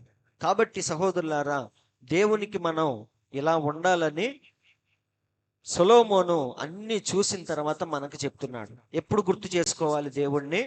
బాల్య దినముల యందే మన సృష్టికర్తను మనం స్మరణకు తెచ్చుకోవాలి. కాబట్టి ఇలా మనం చూసుకుంటూ వెళితే ప్రవక్త అంటున్నాడు చూడండి. మరి చాలా విషయాలు ఉన్నాయి కానీ మనకు సమయం లేదు, నేను పైపైన అలా చెప్పేస్తాను. సో బాప్తిస్మం ఇచ్చి యోహాను కూడా ఆయన పుట్టినప్పటి నుండి అడవిలోనే ఉన్నాడు. ఆయన ప్రవక్త అంటున్నాడు అడవిలోనే ఆయన తిరుగుతా ఉన్నాడు. కానీ ఆయన దృష్టి దేని మీద ఉందంటే ఆ సమయం వచ్చే వరకు ఆయన వాక్యం మీద ఆధారపడ్డాడు. అవునా? లేఖనాలను పరిశీలిస్తూ ఉన్నాడు. ప్రవక్త అంటున్నాడు తన గురించి ఎప్పుడైతే ఆ వాక్యాన్ని ఆయన చూసుకున్నాడో తన గురించి యెషయా ముందుగానే రాసిపెట్టాడు. ఏమని? అందుకే యోహాను బాప్తిసం ఇచ్చేటప్పుడు చాలా మంది వస్తారు, వచ్చి అయ్యా నువ్వు ఎవరివి ఎందుకు బాప్తీసం ఇస్తున్నావు చెప్పు అని అడుగుతారు. నువ్వు ఏలియావా అంటే కాదంటాడు. నువ్వు మెస్సయ్యావా అంటే కాదంటాడు. మరి నువ్వు ఎవరివి ఎందుకు ఇస్తున్నావు అని అడిగితే అప్పుడు వారితో ఏమని చెప్పాడో తెలుసా? యోహాను వాక్యము దగ్గరికి తీసుకెళ్ళాడు వాళ్ళందరినీ. యెషయా గ్రంథములో ఒక వాక్యం రాయబడింది, ఆ వాక్యం యొక్క నెరవేర్పే నేను అని చెప్పాడు. అవునా? ఒకసారి చూద్దాం. యోహాను సువార్త 1:21. కాగా వారు, మరి నీవు ఎవరవు? నీవు ఏలియావా అని అడుగగా అతడు కాననెను. నీవు ఆ ప్రవక్తవా అని అడుగగా కానని ఉత్తరమిచ్చాను. కాబట్టి వారు, నీవు ఎవరవు? మమ్మను పంపిన వారికి మేము ఉత్తరం ఇయ్యవలెను గనుక నిన్ను గూర్చి నీవేమి చెప్పుకొనుచున్నావని అతనిని అడిగిరి. అప్పుడు ఆయన ఏమన్నాడో చూద్దాం. అందుకు అతడు, ప్రవక్త అయిన యెషయా చెప్పినట్టు నేను ప్రభు త్రోవ సరళము చేయుడి అని అరణ్యములో ఎలుగెత్తి చెప్పు ఒక నిశ్శబ్దమును అని వారితో చెప్పాడు. కాబట్టి యోహాను వారందరిని ఎక్కడికి తీసుకెళ్ళాడు? లేఖనము దగ్గరికే తీసుకెళ్ళాడు. లేఖనము యొక్క నెరవేర్పే నేను అని చెప్పాడు. స్పెషల్గా నేను ఏలియాని, నేను మెస్సయ్యని అని చెప్పుకోలేదండి. ఎక్కడ తీసుకెళ్ళాడు ఆయన? లేఖనాల దగ్గరకు తీసుకెళ్ళాడు. కాబట్టి ప్రవక్త అంటున్నాడు, ఆయనకి ముందు ఆ నిశ్చయత ఒప్పుకోలు వచ్చే వరకు అరణ్యములో సైలెంట్ గా ఉన్నాడు. ఒకరోజు ఆయనకి ఆ నిశ్చయత దొరికింది. ఏమని? మెస్సయ్య రావటానికి ముందు వెళ్లాల్సిన దూత ఎవరో కాదు, నేనే అని. ఆయన గురించి యెషయా ఆల్రెడీ రాసి పెట్టాడు. ఆ లేఖనాలన్నీ చదువుకున్నాడు. వాటిని ఎప్పుడైతే గుర్తించాడో ఇక వెంటనే లేచి ఆ పట్టింపును కలిగి ఉన్నాడు. ఆయన పట్టింపు అంటే ఏంటి? ఆ బాధ్యతను ఆయనే తీసుకున్నాడు. వెంటనే యొర్దాను నది దగ్గరికి వెళ్ళి ఇక అందరినీ ఉతికి ఆరేయటం స్టార్ట్ చేశాడు. చెప్పాలంటే అప్పటిదాకా సైలెంట్గా ఉన్నాడు. ఆ నిశ్చయత క్లారిటీ వచ్చే వరకు అరణ్యములో ఉన్నాడు. ఎప్పుడైతే ఆయనకి పూర్తి క్లారిటీ వచ్చిందో ఇక వెంటనే వెళ్ళిపోయి ఇదే సరైన సమయం అని భావించి యొర్దాను నదిలో ఉండి బాప్తీసాలు ఇస్తూ ఉన్నాడు. వచ్చిన వాళ్ళందరూ ఏమంటున్నాడు? సర్పములారా, సర్ప సంతానమా అని వారి యొక్క విధానాన్ని ఆయన బయట పెట్టాడా, పెట్టలేదా? ఫైనల్ గా యేసయ్య వైపు చూపించి, ఇదిగో లోక పాపములను మోసుకొని పోయే దేవుని గొర్రె పిల్ల, ఇక నుంచి మీ దృష్టి ఆయన మీద పెట్టండి అని మనందరి దృష్టి అటువైపుకు మార్చాడు ఆయన. కాబట్టి ఆ నిశ్చయత వచ్చే వరకు యోహాను ఎక్కడున్నాడంటే అరణ్యములో ఉన్నాడు. ఎప్పుడైతే ఆయనకు ఆ క్లారిటీ వచ్చిందో ఇక సైలెంట్ గా లేడు ఆయన. ఇందాక నేను చెప్పాను, ఎవరికైతే ఆ నిశ్చయత దొరికిద్దో ఇక వాడు మౌనముగా ఉండలేడు. కాబట్టి యోహాను కూడా ఇక మౌనముగా లేడు. ఆయన పరిగెత్తుకుంటూ వచ్చాడు. యొర్దాను నది దగ్గర నిలబడి వారందరికీ, మారు మనసు పొందిన వారికి బాప్తిసాలు ఇస్తూ ఉన్నాడు. పొందని వారినేమో తిడతా కూర్చున్నాడు ఆయన. అవునా కాదా? అదే లిస్ట్లో ఇప్పుడు ఎవరు వచ్చారు? యేసయ్యను చూడగానే మళ్ళీ ఆయనకి కన్ఫర్మ్ అయింది. ఏమని? ఆయనకు ముందు రావాల్సిన దూతను నేనే, ఇదిగో ఆయన మన మధ్య ఉన్నాడు అని చెప్పాడా, చెప్పలేదా? ఆయన చెప్పులు మోయిటకైనను నేను పాత్రుని కాదు, ఇదిగో ఆయన మన వైపే వచ్చుచున్నాడు అని ఆయన గురించి చెప్పాడు. నిజంగానే యేసయ్య నేరుగా వచ్చి ఆయన దగ్గర బాప్తీసం పొందాడు. అప్పుడు మళ్ళీ కన్ఫర్మ్ చేసుకుంటున్నాడు. ఏమని? బోధకుడా, నేను నీ దగ్గర బాప్తీసం పొందాలి కానీ నువ్వు నా దగ్గరకు వచ్చేవేంటి అంటాడు. అప్పుడు దేవుడు ఏమన్నాడు? నీతి యావత్తు ఇలాగే జరగాలి కానివ్వు అన్నాడు. అంటే ఆయన ఏదైతే నమ్మాడో అది ఇక్కడ ఏమవుతుంది? రుజువు అవుతుందా లేదా? కాబట్టి అడుగడుగున ఈయనే మెస్సయ్య అని ఆయనకు కన్ఫర్మ్ అవుతూ ఉంది. కాబట్టి అలా బాప్తీసం ఇచ్చిన తర్వాత పరలోకము నుండి మరి ఆ పావురము వలె వచ్చి పరిశుద్ధాత్మ ఆయన మీద వాలటం చూశాడు ఆయన. అవునా? చూసిన మరుసటి రోజు ఏమైందంటే ఆ తర్వాత రోజు మళ్ళీ యేసయ్య అలా నడుచుకుంటూ వెళుతుంటే యోహాను ఏం చేస్తాడంటే మళ్ళీ ఆయన్ని చూపించి, ఇదిగో దేవుని గొర్రె పిల్ల అంటాడు. ఆ తర్వాత రోజు మనం అదే చదివాం వాక్యంలో. ఆ తర్వాత రోజు మళ్ళీ ఇదిగో దేవుని గొర్రె పిల్ల అని చెప్పినప్పుడు యోహాను దగ్గర ఎవరు ఉంటారంటే యోహాను శిష్యులు ఉంటారు. ఆ శిష్యుల్లో ఒకడు ఎవరంటే ఆంద్రేయ, మనందరికీ తెలుసు. అయితే యోహాను చెప్పిన మాటలు ఈ ఆంద్రేయ వీళ్ళందరూ వింటారు.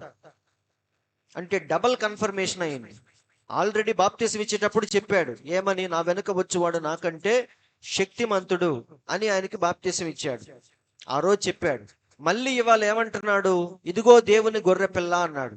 అంటే మళ్ళీ కన్ఫర్మ్ అయింది. అప్పుడు వెంటనే పక్కనున్న ఆంద్రియ ఇక యోహానును విడిచిపెట్టి ఎక్కడికి వెళ్తాడు?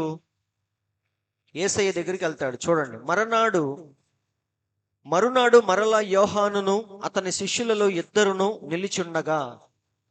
యోహానును వెంబడిస్తున్నారు, కానీ ఇప్పుడు యోహాను ఎవరిని చూపిస్తున్నాడు? యేసయ్యను చూపించాడు. కాబట్టి ప్రజలందరూ ఇప్పుడు ఎవరిని వెంబడించాలి? యేసయ్యను వెంబడించాలి. అతని శిష్యులలో ఇద్దరును నిలిచుండగా అతడు నడుచుచున్న యేసు వైపు చూసి, ఇదిగో దేవుని గొర్రెపిల్ల అని చెప్పాను. అతడు చెప్పిన మాట ఆ ఇద్దరు శిష్యులు విని యేసును వెంబడించిరి. కాబట్టి వాళ్ళిద్దరు ఏం చేశారు? యోహానును విడిచిపెట్టి యేసయ్యను వెంబడించడం స్టార్ట్ చేశారు. అవునా? లేఖనం యొక్క నెరవేర్పు.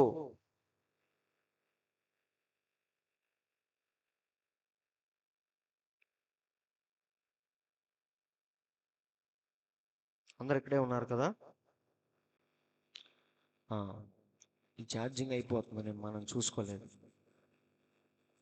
కాబట్టి యోహాను చెప్పిన మాటలు విని వెంటనే వారు యేసయ్యను వెంబడించడం స్టార్ట్ చేశారు. అప్పుడు యేసయ్య వెనక్కి తిరిగి వారు తన్ను వెంబడించుట చూసి, మీరేమి వెతుకుచున్నారని వారిని అడిగారు. అప్పుడు వాళ్ళు ఏమన్నారంటే, అయ్యా, నువ్వు ఎక్కడుంటున్నావో మాకు దయచేసి చెప్పు అని అడుగుతారు. అప్పుడు దేవుడు ఏమన్నాడంటే, వచ్చి చూడండి అని చెప్తాడు. వచ్చి చూడుడని ఆయన వారితో చెప్పగా వారు వెళ్ళి ఆయన కాపురం ఉన్న స్థలము చూసి ఆ దినము ఆయన యొద్ద బస చేసిరి. అప్పుడు పగలు రమారమి 4 గంటల వేళ ఆయను.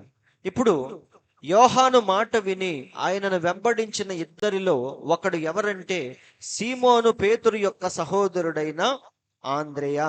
సో ఇప్పుడు ఆంద్రేయకి కన్ఫర్మ్ అయిపోయింది. వింటున్నారండి? నేనేం చెప్పాలనుకుంటున్నారో మీరు గమనించాలి. ముందు మనకేం రావాలి? నువ్వు నమ్మినది కరెక్టే అనే నిశ్చయత ముందు నీకు రావాలి. అప్పుడు నువ్వు ఆ బాధ్యత తీసుకొని ఇంకొకరి దగ్గరికి వెళ్తావు. సో ఇక్కడ యోహానికి ఆ నిశ్చయత వచ్చింది కాబట్టి కరెక్ట్గా వెళ్ళాడు. యోర్దాను నదిలో అందరినీ వరుసబెట్టి వారి యొక్క తప్పుడు బోధలన్నీ బయట పెట్టాడు.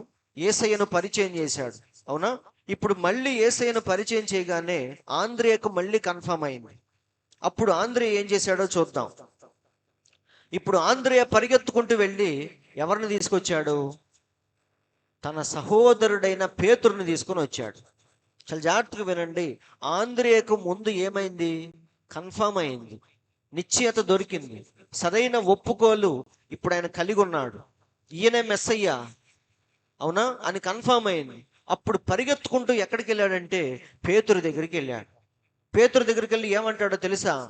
మనందరం ఎదురు చూస్తున్న మెస్సయ్యను మేము కనుగొంటిమి, నేను చూశాను అని చెప్తాడు. అప్పుడు పేతురు నిజమా కాదా అని చెప్పేసి ఆయన కూడా వస్తాడు. ఇప్పుడు పేతురు ఆంద్రేయ ఇద్దరు కలిసి ఎక్కడికి వచ్చారు? యేసయ్య దగ్గరికి వచ్చాడు. అప్పుడు యేసయ్య వెంటనే పేతురుని చూసి ఏమన్నాడు? నీవు యోనా కుమారుడవైన సీమోను పేతురువు, ఇక నుంచి నీవు కేఫా అనబడదువు అని చెప్పాడు. కేఫా అనగా అర్థం ఏంటి? రాయి అని. కాబట్టి సహోదరులారా, ప్రవక్త అంటున్నాడు, ఆంద్రేయ వెళ్ళి పేతురుని తీసుకొచ్చాడు. అలాగే ఫిలిప్పు వెళ్ళి నతానియేలుని తీసుకొని వచ్చాడు. వీళ్ళందరూ ఎందుకు అలా చేస్తున్నారంటే వారు నమ్మింది నిజమే అనే నిశ్చయత వారికి ఉంది కాబట్టి ఇక వాళ్ళు సైలెంట్గా లేరు. ఆంద్రేయ ఏమనుకోవచ్చు? అమ్మయ్య, నేను మెస్సయ్యను చూశాను, ఇక నాకు చాలు, ఎవడెలా పోతే నాకెందుకులే అనుకున్నాడా? లేదండి, ఒక బాధ్యత తీసుకున్నాడు ఆయన. నా సహోదరుని కూడా ఇందులోకి లాగాలి అని పరిగెత్తుకుంటూ వెళ్ళాడు. ఎందుకంటే వాళ్ళందరూ మెస్సయ్య కోసం ఎదురు చూస్తున్నారు. ఆ విషయాన్ని ముందు ఆంద్రేయ చూశాడు, తర్వాత పేతురుని తీసుకొచ్చాడు. ఇప్పుడు ఫిలిప్పు చూశాడు, పరిగెత్తుకుంటూ వెళ్ళి నతానియేలును కూడా తీసుకొని వచ్చాడు. అవునా? కాబట్టి ఇదంతా మనం చూసుకుంటూ వెళితే బావి దగ్గర స్త్రీ కూడా ఎప్పుడైతే తన జీవితాన్ని మార్చుకుందో ఇక ఆమె సైలెంట్గా లేదు. ఎక్కడికి వెళ్ళింది? ఊళ్ళోకి పరిగెత్తుకుంటూ వెళ్ళి ఆ బాధ్యత కలిగి ఉంది ఆమె. అవునా? నా జీవితం మారిపోయింది అమ్మయ్య అనుకోలేదు ఆమె. ఆమె పరిగెత్తుకుంటూ వెళ్ళి తన ఊరి వారందరినీ మార్చుకుంది ఆమె. అంటే ఒక బాధ్యత తీసుకుందా లేదా? అది ఎప్పుడు తీసుకుంటాం మనం అంటే ముందు మనకి ఆ క్లారిటీ అనేది, నిశ్చయత, ఒప్పుకోలు అనేది ముందు మనకు ఉండాలి. మనం దేవుణ్ణి వ్యక్తిగతంగా చూడగలిగిన స్థితిలోకి రావాలి. మనం ఎప్పుడైతే చూస్తామో దాని గురించి ఇతరులకు ధైర్యంగా మనం చెప్పగలం. కాబట్టి సమరయ స్త్రీ వెళ్ళి తన ఊరి వారిని మార్చుకుందా లేదా? అలాగే మోషేని మీరు గమనించండి, మండుచున్న పొదలో ఎప్పుడైతే దేవుణ్ణి చూశాడో ఇక ఆ రోజు నుంచి ఆయన మండుతూనే ఉన్నాడు. వింటున్నారండి? ఆయన వయసు ఎంత? ఇందాక నేను చెప్పాను, 99 సంవత్సరాల వయసులో అబ్రహాము ఎలాగైతే పరిగెత్తాడో 80 ఏళ్ల వయసులో ఇప్పుడు మోషే కూడా కర్ర తీసుకుని పరిగెత్తున్నాడు. అవునా? యుద్ధానికి వెళ్తున్నాడు ఆయన. ఏ దేశం మీదకి యుద్ధానికి?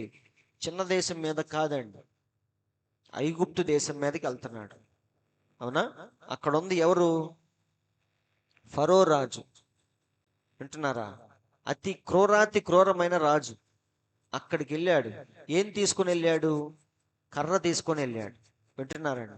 కాబట్టి సహోదరులారా, ఎప్పుడైతే దేవుణ్ణి అలా వ్యక్తిగతంగా మన జీవితంలో కలిగి ఉంటామో ఇక మనం దాన్ని గూర్చి ఎంతో కొంత బాధ్యతను మనం తీసుకుంటాం. అవునా? రిలాక్స్ అయిపోం మనం. ఎందుకంటే దేవుని పిల్లలు ఎక్కడ కూడా రిలాక్స్ అయినట్టు మనకు కనిపించదు. వారు పరిగెత్తుతూనే ఉంటారు చనిపోయే వరకు. ఇక్కడ మోషే కూడా తన ప్రయాణాన్ని ప్రారంభించాడు.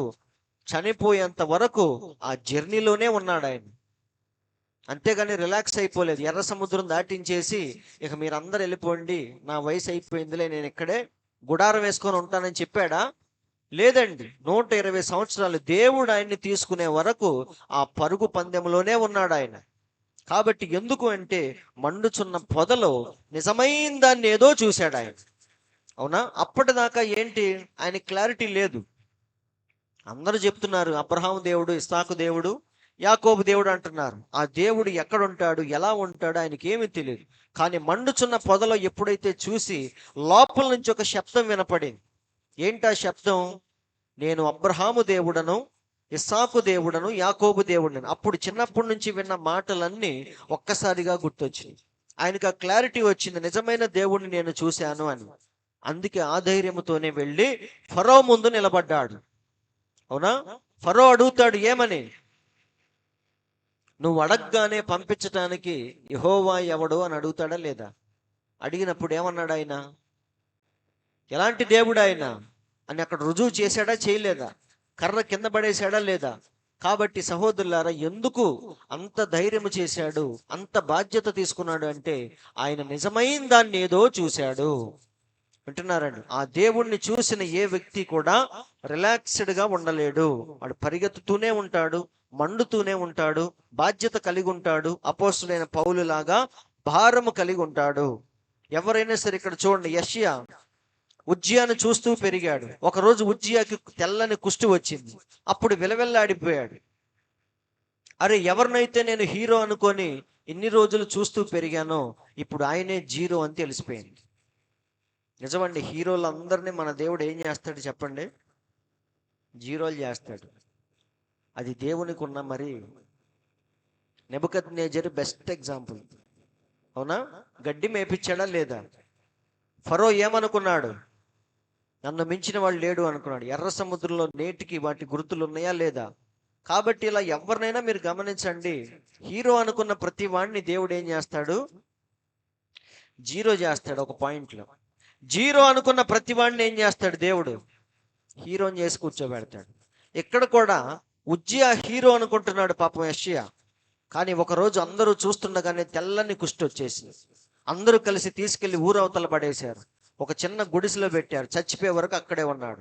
ఇప్పుడు యెషయా అనుకుంటున్నాడు, అరే ఈయన అందరికంటే నంబర్ 1 అనుకుంటే ఈయన జీవితం కూడా పాడైపోయింది. ఇప్పుడు నేనేం చేయాలి, ఎవరి వైపు చూడాలి అని అనుకుంటున్న సమయంలో అత్యున్నతమైన సింహాసనం మీద ప్రభువు ఆసీనుడై ఉన్నట ఆయనకి కనపడింది.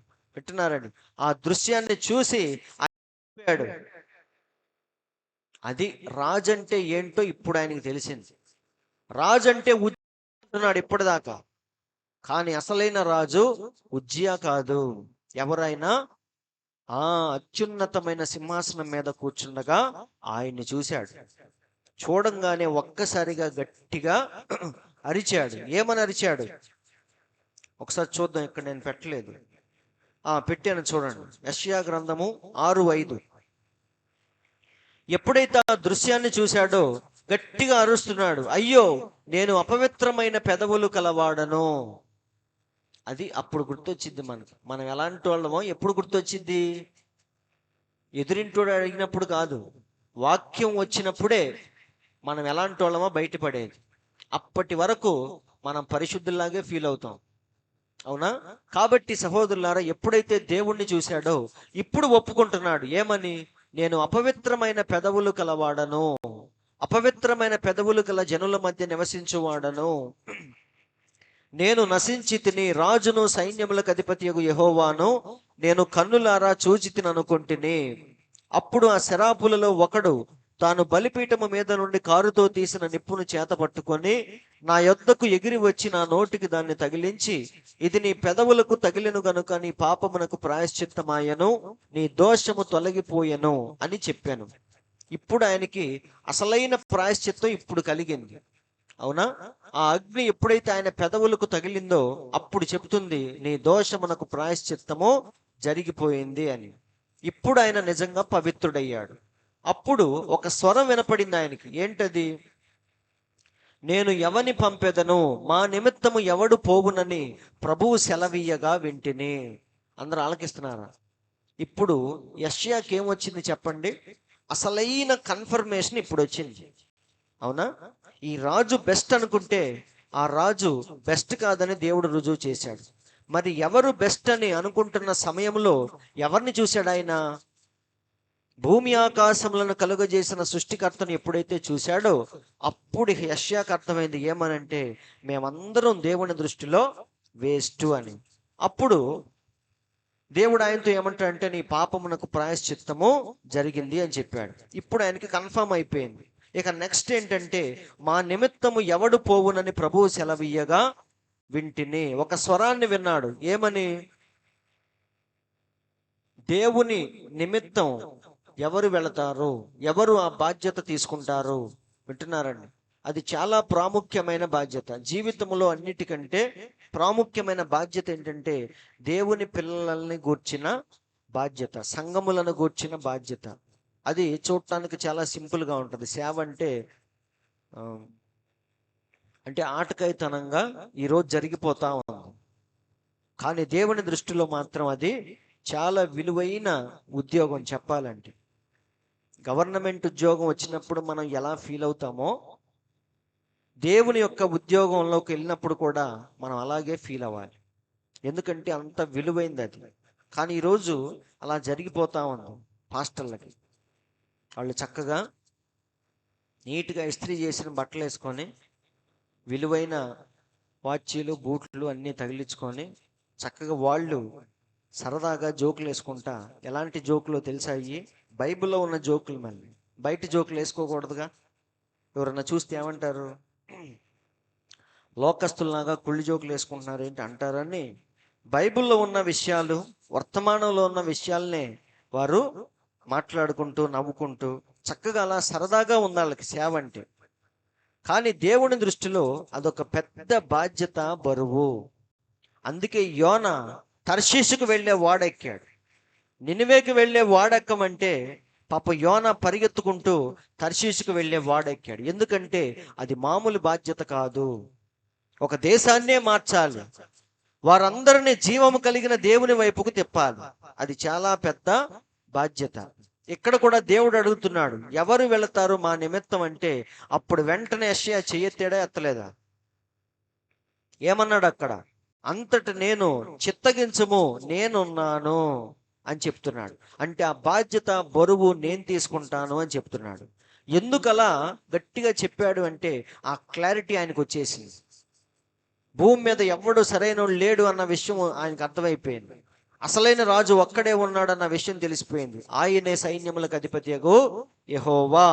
ఆయన మాత్రమే పరిశుద్ధుడు, ఆయన మాత్రమే నీతిమంతుడు, ఆయన మాత్రమే జీవము కలిగిన దేవుడని ఆయనకి కన్ఫర్మ్ అయిపోయింది. అందుకే ఏమంటున్నాడు? చిత్తగించము, నేను వెళతాను అని చెప్పాడు. అంటే ఆ బాధ్యతను నేను తీసుకుంటాను అని చెప్పాడు. కాబట్టి సహోదరులారా, ఇలా ప్రతి ఒక్కరూ మన వంతు కూడా వచ్చింది. యెషయా వంతు వచ్చినప్పుడు ఆయన ఏంటో రుజువు చేసుకున్నాడు. అవునా? ఆంద్రియా వెళ్ళి ఎవరిని తీసుకొచ్చాడు? పేతురుని తీసుకొచ్చాడు. ఫిలిప్పు వెళ్ళి నతానియేలుని తీసుకొచ్చాడు. సమరయ స్త్రీ వెళ్ళి ఊరోళ్ళందరినీ తీసుకొచ్చింది. యెషయా ఏం చేశాడు? ఆ పెద్ద బాధ్యత తీసుకొని వెళ్ళి ప్రకటించాడు. ఈరోజు మన వంతు వచ్చింది కాబట్టి మరి మనం ఏం చేయాలి చెప్పండి? మన జీవితంలో ముందు మోషేకున్న అనుభవం లాంటి అనుభవం మనకు కూడా ఉండాలి. దేవునితో వ్యక్తిగత అనుభవం ఏదో ఒకటి మన జీవితంలో కలిగి ఉండాలి. అందరూ ఆలకిస్తున్నారండి.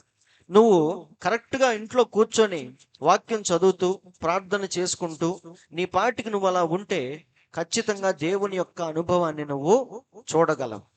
ఏది? వ్యక్తిగతంగా. నలుగురిలో ఉన్నప్పుడు ఆ స్పిరిట్ వేరండి. నువ్వు ఒక్కడే ఉన్నప్పుడు ఆ స్పిరిట్ వేరు. అవునా? అది చాలా డేంజరస్ పాయింట్. అది నువ్వు ఒక్కడవే ఉన్నప్పుడు ఉన్న సమయం చాలా డేంజరస్ పాయింట్. అది ఎందుకంటే ఆ సమయంలోనే నువ్వు దేవునితో కానీ దెయ్యంతో కానీ ఉండగలవు. ఆ సమయంలో నలుగురిలో ఉన్నప్పుడు మనకు అది ఉండదు. వింటున్నారండి? రాత్రిపూట రూమ్లో ఒక్కలే ఉన్నప్పుడు భయం వేసింది. అదే రూమ్లోకి ఇద్దరు ముగ్గురు వచ్చేసారనుకో, వెంటనే భయం ఏమైపోద్ది? చీకటి ఉండొచ్చు, కానీ నీ పక్కన నలుగురు ఐదుగురు ఉన్నారు కాబట్టి మనకు భయం వేయదు. వింటున్నారండి? కానీ ఒక్కడివే ఉన్నప్పుడు మాత్రం ఏదో నిన్ను ఆవరించినట్టు మనం ఫీల్ అవుతూ ఉంటాం. వింటున్నారండి? కాబట్టి ఆ సమయం మనం ఉంటే పూర్తిగా దేవునితో ఉండగలం, లేదంటే దుష్టుడితో మనం ఉండగలం. కాబట్టి అలాంటి వ్యక్తిగతమైన అనుభవం దేవునితో మనకి ఉన్నప్పుడు, మనకెప్పుడైతే మన జీవితం సరిగ్గానే ఉంది అనే కన్ఫర్మేషన్ నిశ్చయత మనకు దొరికినప్పుడు ఇక మనం కూడా ఏం చేస్తాం? ఆ 120 మంది పరిశుద్ధాత్మను పొందిన తర్వాత వాళ్ళు సైలెంట్గా లేరండి. నిజంగా మీరు గమనించండి, ప్రపంచం యొక్క నలుమూలలకే వెళ్ళిపోయారు వాళ్ళు. వారి ద్వారానే ఈరోజు సువార్త మన దగ్గరకు వచ్చింది. వారు కనుక అక్కడే ఉండుంటే సువార్త కూడా అక్కడే ఉండేది. కానీ వాళ్ళు ఏం చేశారు? యెషయా ఎలాగైతే చిత్తగించము నేనున్నానని చెప్పి ఆ బాధ్యత తీసుకున్నాడో, ఈ 120 మంది అపోస్తులు కూడా ఆ బాధ్యతను తీసుకున్నారు. వారు ఎక్కడ ఎలా దిక్కులేని చావు చచ్చిపోయారో ఎవ్వరికీ తెలియదు. అవునా? క్రీస్తు శకం 50లోనో మరి ఎప్పుడో తోమ మన దేశం వచ్చాడా? రాలేదా? దేవుడు ఆ ప్రేరేపణ తోమాకి ఇచ్చాడు. ఆయన ఇండియా వచ్చాడు. వచ్చి ఇండియాలో ఎన్నికలో ఉన్న వారిని ఆయన రక్షించాడు. వారి ద్వారానే ఈరోజు సువార్త అనేది మన దగ్గరకు వచ్చింది. అంటే వారు బాధ్యత తీసుకున్నారా? తీసుకోలేదా? కాబట్టి మనము కూడా ఆ విధానంలోనే వెళ్ళాలి. ఇప్పుడు మనం చేయాల్సిన పని ఏంటంటే, దేవుని దగ్గరికి మనం వచ్చాం. ఇప్పుడు దేవుని యొక్క ఆత్మను పొందటానికి నియమ ప్రకారముగా పోరాడాలి. అవునా? సింపుల్గా దేవుని దగ్గరికి వచ్చి, ప్రభువా నాకు అర్జెంటుగా పరిశుద్ధాత్మను ఇవ్వంటే ఆయన ఇస్తాడా? మిమ్మల్ని అడుగుతున్నాను, చెప్పండి. మనకు కావాల్సింది ఏంటి? పరిశుద్ధాత్మ. బుద్ధి కలిగిన కన్యకల దగ్గర ఏముంది? నూనె. ఫైనల్గా నిన్ను రాకడలోనికి తీసుకెళ్లేది ఆ నూనె. ఇప్పుడు నూనె లేదని నీకు అర్థమైంది. అప్పుడు నువ్వేం చేయాలి? నూనె పొందటానికి ప్రయత్నించాలి తప్ప దేవుని దగ్గరికి వచ్చి, ప్రభువా నాకు అర్జెంటుగా నూనె ఇవ్వంటే ఇవ్వడు ఆయన. నాకు అర్జెంటుగా పరిశుద్ధాత్మని ఇవ్వు ప్రభు అంటే ఇవ్వడు. దాన్ని నియమ ప్రకారముగా మనం ఏం చేయాలి? పోరాడి గెలుచుకోవాలి. నేను చెప్పిన పాయింట్ అర్థమైందా? మనకు అవసరమైంది పరిశుద్ధాత్మే, కానీ దాన్ని ఎలా పొందాలి? నియమ ప్రకారముగా పోరాడకుంటే వానికి కిరీటము దొరకదు అని బైబిల్లో ఉందా లేదా? అది ప్రవక్త అంటున్నాడు ఇక్కడ, చూడండి. ఇది చాలా ఇంపార్టెంట్ లేఖనం ఇది. దేవుని వాక్యమును తీసుకునము, ఏమీ చేయుటకు ప్రయత్నము చేయవద్దు. బలిపీఠము యొద్దకు చేరి, దేవా నాకు పరిశుద్ధాత్మను ఇవ్వు, ప్రభువా నాకు పరిశుద్ధాత్మను దయచేయము అని అరిచి కేకలు పెట్టవద్దు. అవునా? మనందరికి కావాల్సిన పరిశుద్ధాత్మే. అందుకని దేవుని దగ్గరికి వెళ్ళి మనం ఎలా ఉన్నా సరే, పాపులుగా నీచులుగా ఎలా ఉన్నా సరే, ప్రభువా పరిశుద్ధాత్మను ఇచ్చేయని అడిగినంత మాత్రాన దేవుడు ఇవ్వడు. బైబిల్లో అడుగుడి మీకు ఇయ్యబడును అని రాయబడి ఉంది. అంత మాత్రాన వెళ్ళి బలిపీఠం దగ్గర కూర్చొని కేకలు పెట్టవద్దు అంటున్నాడు ప్రవక్త. నీవు బలిపీఠము మీద బాధినంత మాత్రమున ఆయన రాడు. క్లారిటీగా ఉందా లేదా? ఈరోజు చాలా మంది కొమ్మరింపు, దయచేయి ప్రభువా, పరిశుద్ధాత్మ నీ ప్రభువా అని చెప్పేసి మనం చేయాల్సిన అన్ని పక్కన పడేసి దేవుణ్ణి అడుగుతూ ఉంటారు. ఇచ్చే అని. దేవుడు ఇవ్వడు. ఎందుకని? నువ్వు నియమ ప్రకారముగా అడిగితే దేవుడు ఇస్తాడు. అవునా? ఇష్టం వచ్చినట్టు పరిగెత్తి బహుమానం కావాలంటే ఎవడో ఇవ్వడు. వింటున్నారండి? నేను 5వ తరగతిలో ఉన్నప్పుడు పరుగు పందెం పెట్టారు. ఈ క్లాస్లో నేను ఫస్ట్ వచ్చా, ఆ క్లాస్లో వాడు ఫస్ట్ వచ్చాడు. రవిచంద్ అని ఇంకొక ఆయన. ఆ రోజు ఫైనల్స్ జరుగుతున్నాయి. నన్ను నా క్లాస్ నుంచి నన్ను రమ్మన్నారు, వాడి క్లాస్ నుంచి వాడొచ్చాడు. గ్రౌండ్లో పెట్టారు. పెట్టి స్టార్ట్ అన్నప్పుడు నేను పరిగెత్తుకుంటూ వెళ్ళిపోయేటప్పుడు నా పక్కనోడు ఏం చేస్తున్నాడంటే నన్ను పట్టుకుని వెనక్కి లాగుతున్నాడు. పరిగెత్తినంతసేపు నన్ను పట్టుకొని లాగుతానే ఉన్నాడు. ఇక లాస్ట్లో ఆ పీటీ మేడం ఉంటుంది కదా గ్రౌండ్లో, ఆమె ఏం చేసిందంటే వాడిని గట్టిగా గద్దించింది. ఎరా నువ్వు పరిగెత్తినంతసేపు వాడిని పట్టుకొని లాగుతానే ఉన్నావు. అప్పుడు ఫస్ట్ ప్రైజ్ అనేది దేవుడు నాకే ఇప్పించాడు. ఈయన ఏం చేశాడు, ఎక్కడ నేను వెనక్కి వెళ్ళిపోతాను అని చెప్పేసి ముందు వెళ్ళిపోయేవాడిని ఏం చేస్తున్నాడు, పట్టుకొని వెనక్కి లాగుతున్నాడు. కాబట్టి సహోదరులారా, మనం నియమ ప్రకారముగా పోరాడితే ఖచ్చితంగా బహుమానం అనేది మనకే వచ్చింది. అదే అంటున్నాడు ప్రవక్త, నాకు పరిశుద్ధాత్మను దయచేయము అని మనం కేకలు పెట్టాల్సిన పని లేదు. నీవు బలిపీఠము మీద బాదినంత మాత్రము చేత ఆయన రాడు. ఈరోజు చాలా మంది చేసేది ఏంటంటే దేవుణ్ణి గోజాడుతా ఉన్నారు, అడుగుతా ఉన్నారు, ప్రభువా నాకు పరిశుద్ధాత్మను ఇవ్వు ఇవ్వు అని. నువ్వు ఇవ్వు ఇవ్వు అని కేకలేసినంత మాత్రాన దేవుడు నీకు ఇవ్వడు. దాన్ని ఎలా పొందాలో అలాగే మనం పొందుకోవాలి. కాబట్టి అలా ఎప్పుడైతే దాన్ని మనం పొందుకుంటామో ఇక ఖచ్చితంగా మనం ఏం చేస్తాం, మౌనముగా మనం ఉండలేము. ఎల్లప్పుడూ మనం ఇక మండుతూ ఉంటాం, పరిగెత్తుతూ ఉంటాం. ఆ బాధ్యతను మనం తీసుకుంటాం. దేవుని కోసం ఏదో ఒకటి చేయాలనే ఒక తాపత్రయం, తపనతో మన జీవితం వెళతా ఉంటుంది. ఇలాంటివేమీ లేవంటే మాత్రం నీలో ఆ శాఖ లేనట్టే. వింటున్నారండి? దేవుని దృష్టిలో కూడా నువ్వు సరైన వ్యక్తివి కాదని. వర్తమానంలోనే ఉండొచ్చు, కానీ నీలో ఏముండాలి, అది ఉండాలి. అది ఎప్పుడు ఉంటుంది, నువ్వు నిజంగా దాన్ని పొందినప్పుడు నీలో ఉంటుంది. పొందానో లేదో డౌట్గా ఉన్నప్పుడు నువ్వేమీ చేయలేవు. కానీ నువ్వు దాన్ని పొందావనే నిశ్చయత నీకు ఉన్నప్పుడు ఖచ్చితంగా నువ్వేం చేస్తావు, ఇతరులను కూడా మండించే ప్రయత్నం చేస్తావు. అది నీ జీవితం ద్వారా కావచ్చు, సేవ ద్వారా కావచ్చు, లేదా దేవుని పనిలో నువ్వు పాల్గొనట ద్వారా కావచ్చు. ఏదో ఒక విధము చేత దేవుని పనిలో నువ్వు బిజీగా ఉంటావు. వింటున్నారండి? అలా మనం మారినప్పుడే నిజంగా ఆది అపోస్తుల సహవాసములో ఉన్నట్టు. ఈరోజు మనందరం చెప్పుకుంటున్నాం ఏమని, ఆది అపోస్తుల బోధలో మేము ఉన్నామని. నిజమే, బోధలో ఉన్నాం, కానీ ఆ పరిచర్యలో మనం లేవు, ఆ సహవాసంలో మనం లేము. వాళ్ళు ఏం చేశారు చెప్పండి? కేవలం బాప్తీసం, ప్రభురాత్రి భోజనం, పాదశుద్ధి ఇవే కాదండి, వారు ఇంకా చాలా చేశారు. అవునా? వారందరూ కలిసి ఒక చైన్ లాగా పనిచేశారు. వారి ఆస్తులు కూడా అమ్మి వారి వారి అక్కర కొలది పంచిపెట్టారు. వింటున్నారండి? కాబట్టి అలాంటి కార్యాలు ఎప్పుడైతే మనకు జరుగుతాయో, సంఘమంతా కలిసి ప్రార్థించినప్పుడు వారి సంఖ్యలు తెగిపోయినాయి. అవునా? ఇవన్నీ జరిగినాయి అపోస్తుల కార్యాల్లో మనం చూస్తే. అవన్నీ మళ్ళీ వధువు జీవితంలో జరగాలని ప్రవక్త ఖచ్చితంగా చెప్పాడు. కాబట్టి ఆ పాటలోకి మనం ఇంకా రాలేదు. కాయిన్కి రెండు వైపులా ఉంటాయి, ఒక నాణెముకి రెండు పక్కలా ఉంటాయి. ఒక పక్కే మనం చూస్తున్నాం ఎంతసేపు బాప్తీసం, ప్రభురాత్రి భోజనం, పాదశుద్ధి, దశంభాగాలు, వింటున్నారండి, మీటింగ్లు, ఇక అయ్యే చూస్తున్నాం. కానీ మరోవైపు కూడా ఉంది అపోస్తుల సహవాసము, అపోస్తుల పరిచర్య. కాబట్టి ఇవి కూడా ఎప్పుడైతే మనం జరిగిస్తామో అప్పుడు నిజంగా అపోస్తుల బోధలో మనం పూర్తిగా ఉన్నట్టు అర్థం. కాబట్టి ఇప్పుడు ప్రతి క్రైస్తవుడు వేసుకోవాల్సిన ఒక ప్రశ్న ఏంటంటే, చూడండి, వాడు రక్షణ పొందిన తర్వాత, ఆ వర్తమానాన్ని అంగీకరించిన తర్వాత ఇక నెక్స్ట్ మనం వేసుకోవాల్సిన ప్రశ్న ఏంటి? చదవండి. చదవగలిగిన వాళ్ళందరూ చదవండి. మేము చదవలేమన్న వాళ్ళు సైలెంట్గా ఉండండి. అందరూ చదవగలరుగా? దేవుని కొరకు నేనేమైనా చెయ్యగలనా? ఈ ప్రశ్న ప్రతి ఒక్కడూ వేసుకోవాలి. నువ్వు రక్షణ పొందావు సరే, అవునా, నువ్వు దేవునిలోకి వచ్చావు సరే, బాగానే ఉంది.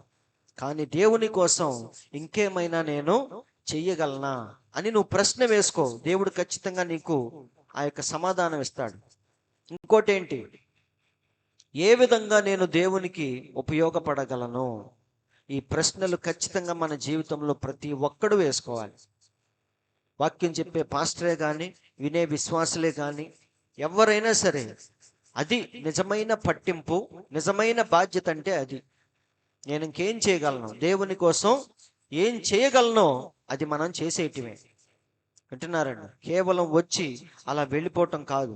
అది నువ్వు పొందేవనే నిశ్చయత నీకు దొరికిన రోజు నుంచి ఇక నువ్వు కూడా పరుగు పందెంలోనే ఉండాలి, పరిగెత్తుతూనే ఉండాలి.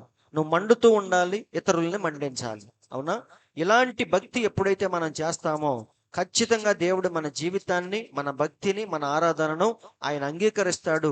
మనకు రావాల్సిన ప్రతిఫలాన్ని తప్పకుండా ఆయన దయచేస్తాడు. అలా ఉందామా? ఉందాము. దేవుడి మాటలు దీవించును గాక. అందరం ఒకసారి లేచి నిలబడదాం. చిన్న ప్రార్థన చేసుకొని ఈ కోడికను ముగించుకుందాం. మరి సమయం చాలా ముందుకు సాగింది, మరి నేను కూడా వెళ్ళాలి కాబట్టి చిన్న ప్రార్థన. పరిశుద్ధుడా, ప్రేమ కలిగిన తండ్రి, జీవము కలిగిన యేసయ్య, మీకు స్తోత్రములు ప్రభువా. ఇప్పటి వరకు నీవు చెప్పిన ప్రతి మాటను బట్టి స్తోత్రములు తండ్రి. నిజమే ప్రభువా, ఈరోజు ఎలాంటి పట్టింపులు, ఎలాంటి బాధ్యతలు లేని చల్లబడిపోయిన క్రైస్తవ్యాన్ని ఈరోజు మేము చూస్తున్నాం ప్రభువా. ప్రవక్త చెప్పినట్టుగా తండ్రి, ఈరోజు ఎక్కడా కూడా నిజమైన ఉజ్జీవం అనేది ఈరోజు మేము చూడట్లేదు ప్రభువా. పూర్తిగా చల్లబడిపోయిన సంఘాలను, ఉద్రేకపూరితమైన ఆరాధన ఈరోజు మేము చూస్తున్నాం. కానీ ఒక నిజమైన ఉజ్జీవము, ఆకలి, నీతి కొరకు ఆకలి దప్పికలు ఇవేమీ మేము చూడట్లేదు ప్రభువా. అయితే నీవు మమ్మల్ని ప్రేమించి మాలో ఇవన్నీ చూడాలని ఆశపడుతున్న గొప్ప దేవా, మీకు స్తోత్రములు తండ్రి. అందుకే పరమగీతములో ఆయన నా యందు ఆశాబద్ధుడు అని చక్కని మాట నువ్వు రాయించావు తండ్రి. కాబట్టి వధువు జీవితంలో ఇవన్నీ జరగాలని నీవెంతగానో ఆశపడుతున్నావు ప్రభువా. నీవు కోరుకున్న దాన్ని బట్టి మా జీవితం ఉండాలని మేము కూడా ప్రయాసపడుతుండగా మాకు సహాయం చేయమని, వచ్చిన ప్రతి ఒక్కరిని మీరు దీవించమని. నిజమే ప్రభువా, రక్షణ పొందిన ప్రతి ఒక్కడు, వర్తమానంలో ఉన్న ప్రతి ఒక్కరూ ఈ ప్రశ్న వేసుకుంటూ నేను దేవునికి ఏం చేయగలను, ఎలా ఉపయోగపడగలను అనే ప్రశ్న వేసుకుంటూ ఆ బాధ్యతను తీసుకునే కృపను మాకు దయచేయమని, అపోస్తుల బోధన మాత్రమే కాకుండా అపోస్తుల పరిచర్యను, అపోస్తుల సహవాసాన్ని ఈరోజు మేము కలిగి ఉండే కృపను మాకు దయచేయమని మా ప్రభువైన యేసుక్రీస్తు అను ఎంతో శ్రేష్టమైన మీ నామములో ప్రార్థించి అడుగుచున్నాము తండ్రి. ఆమేన్. మన తండ్రి అయిన యేసుక్రీస్తు యొక్క దివ్యమైన కృప, సమాధానం కూడి ఉన్న మనందరికీ సదాకాలము తోడే నడిపించును గాక.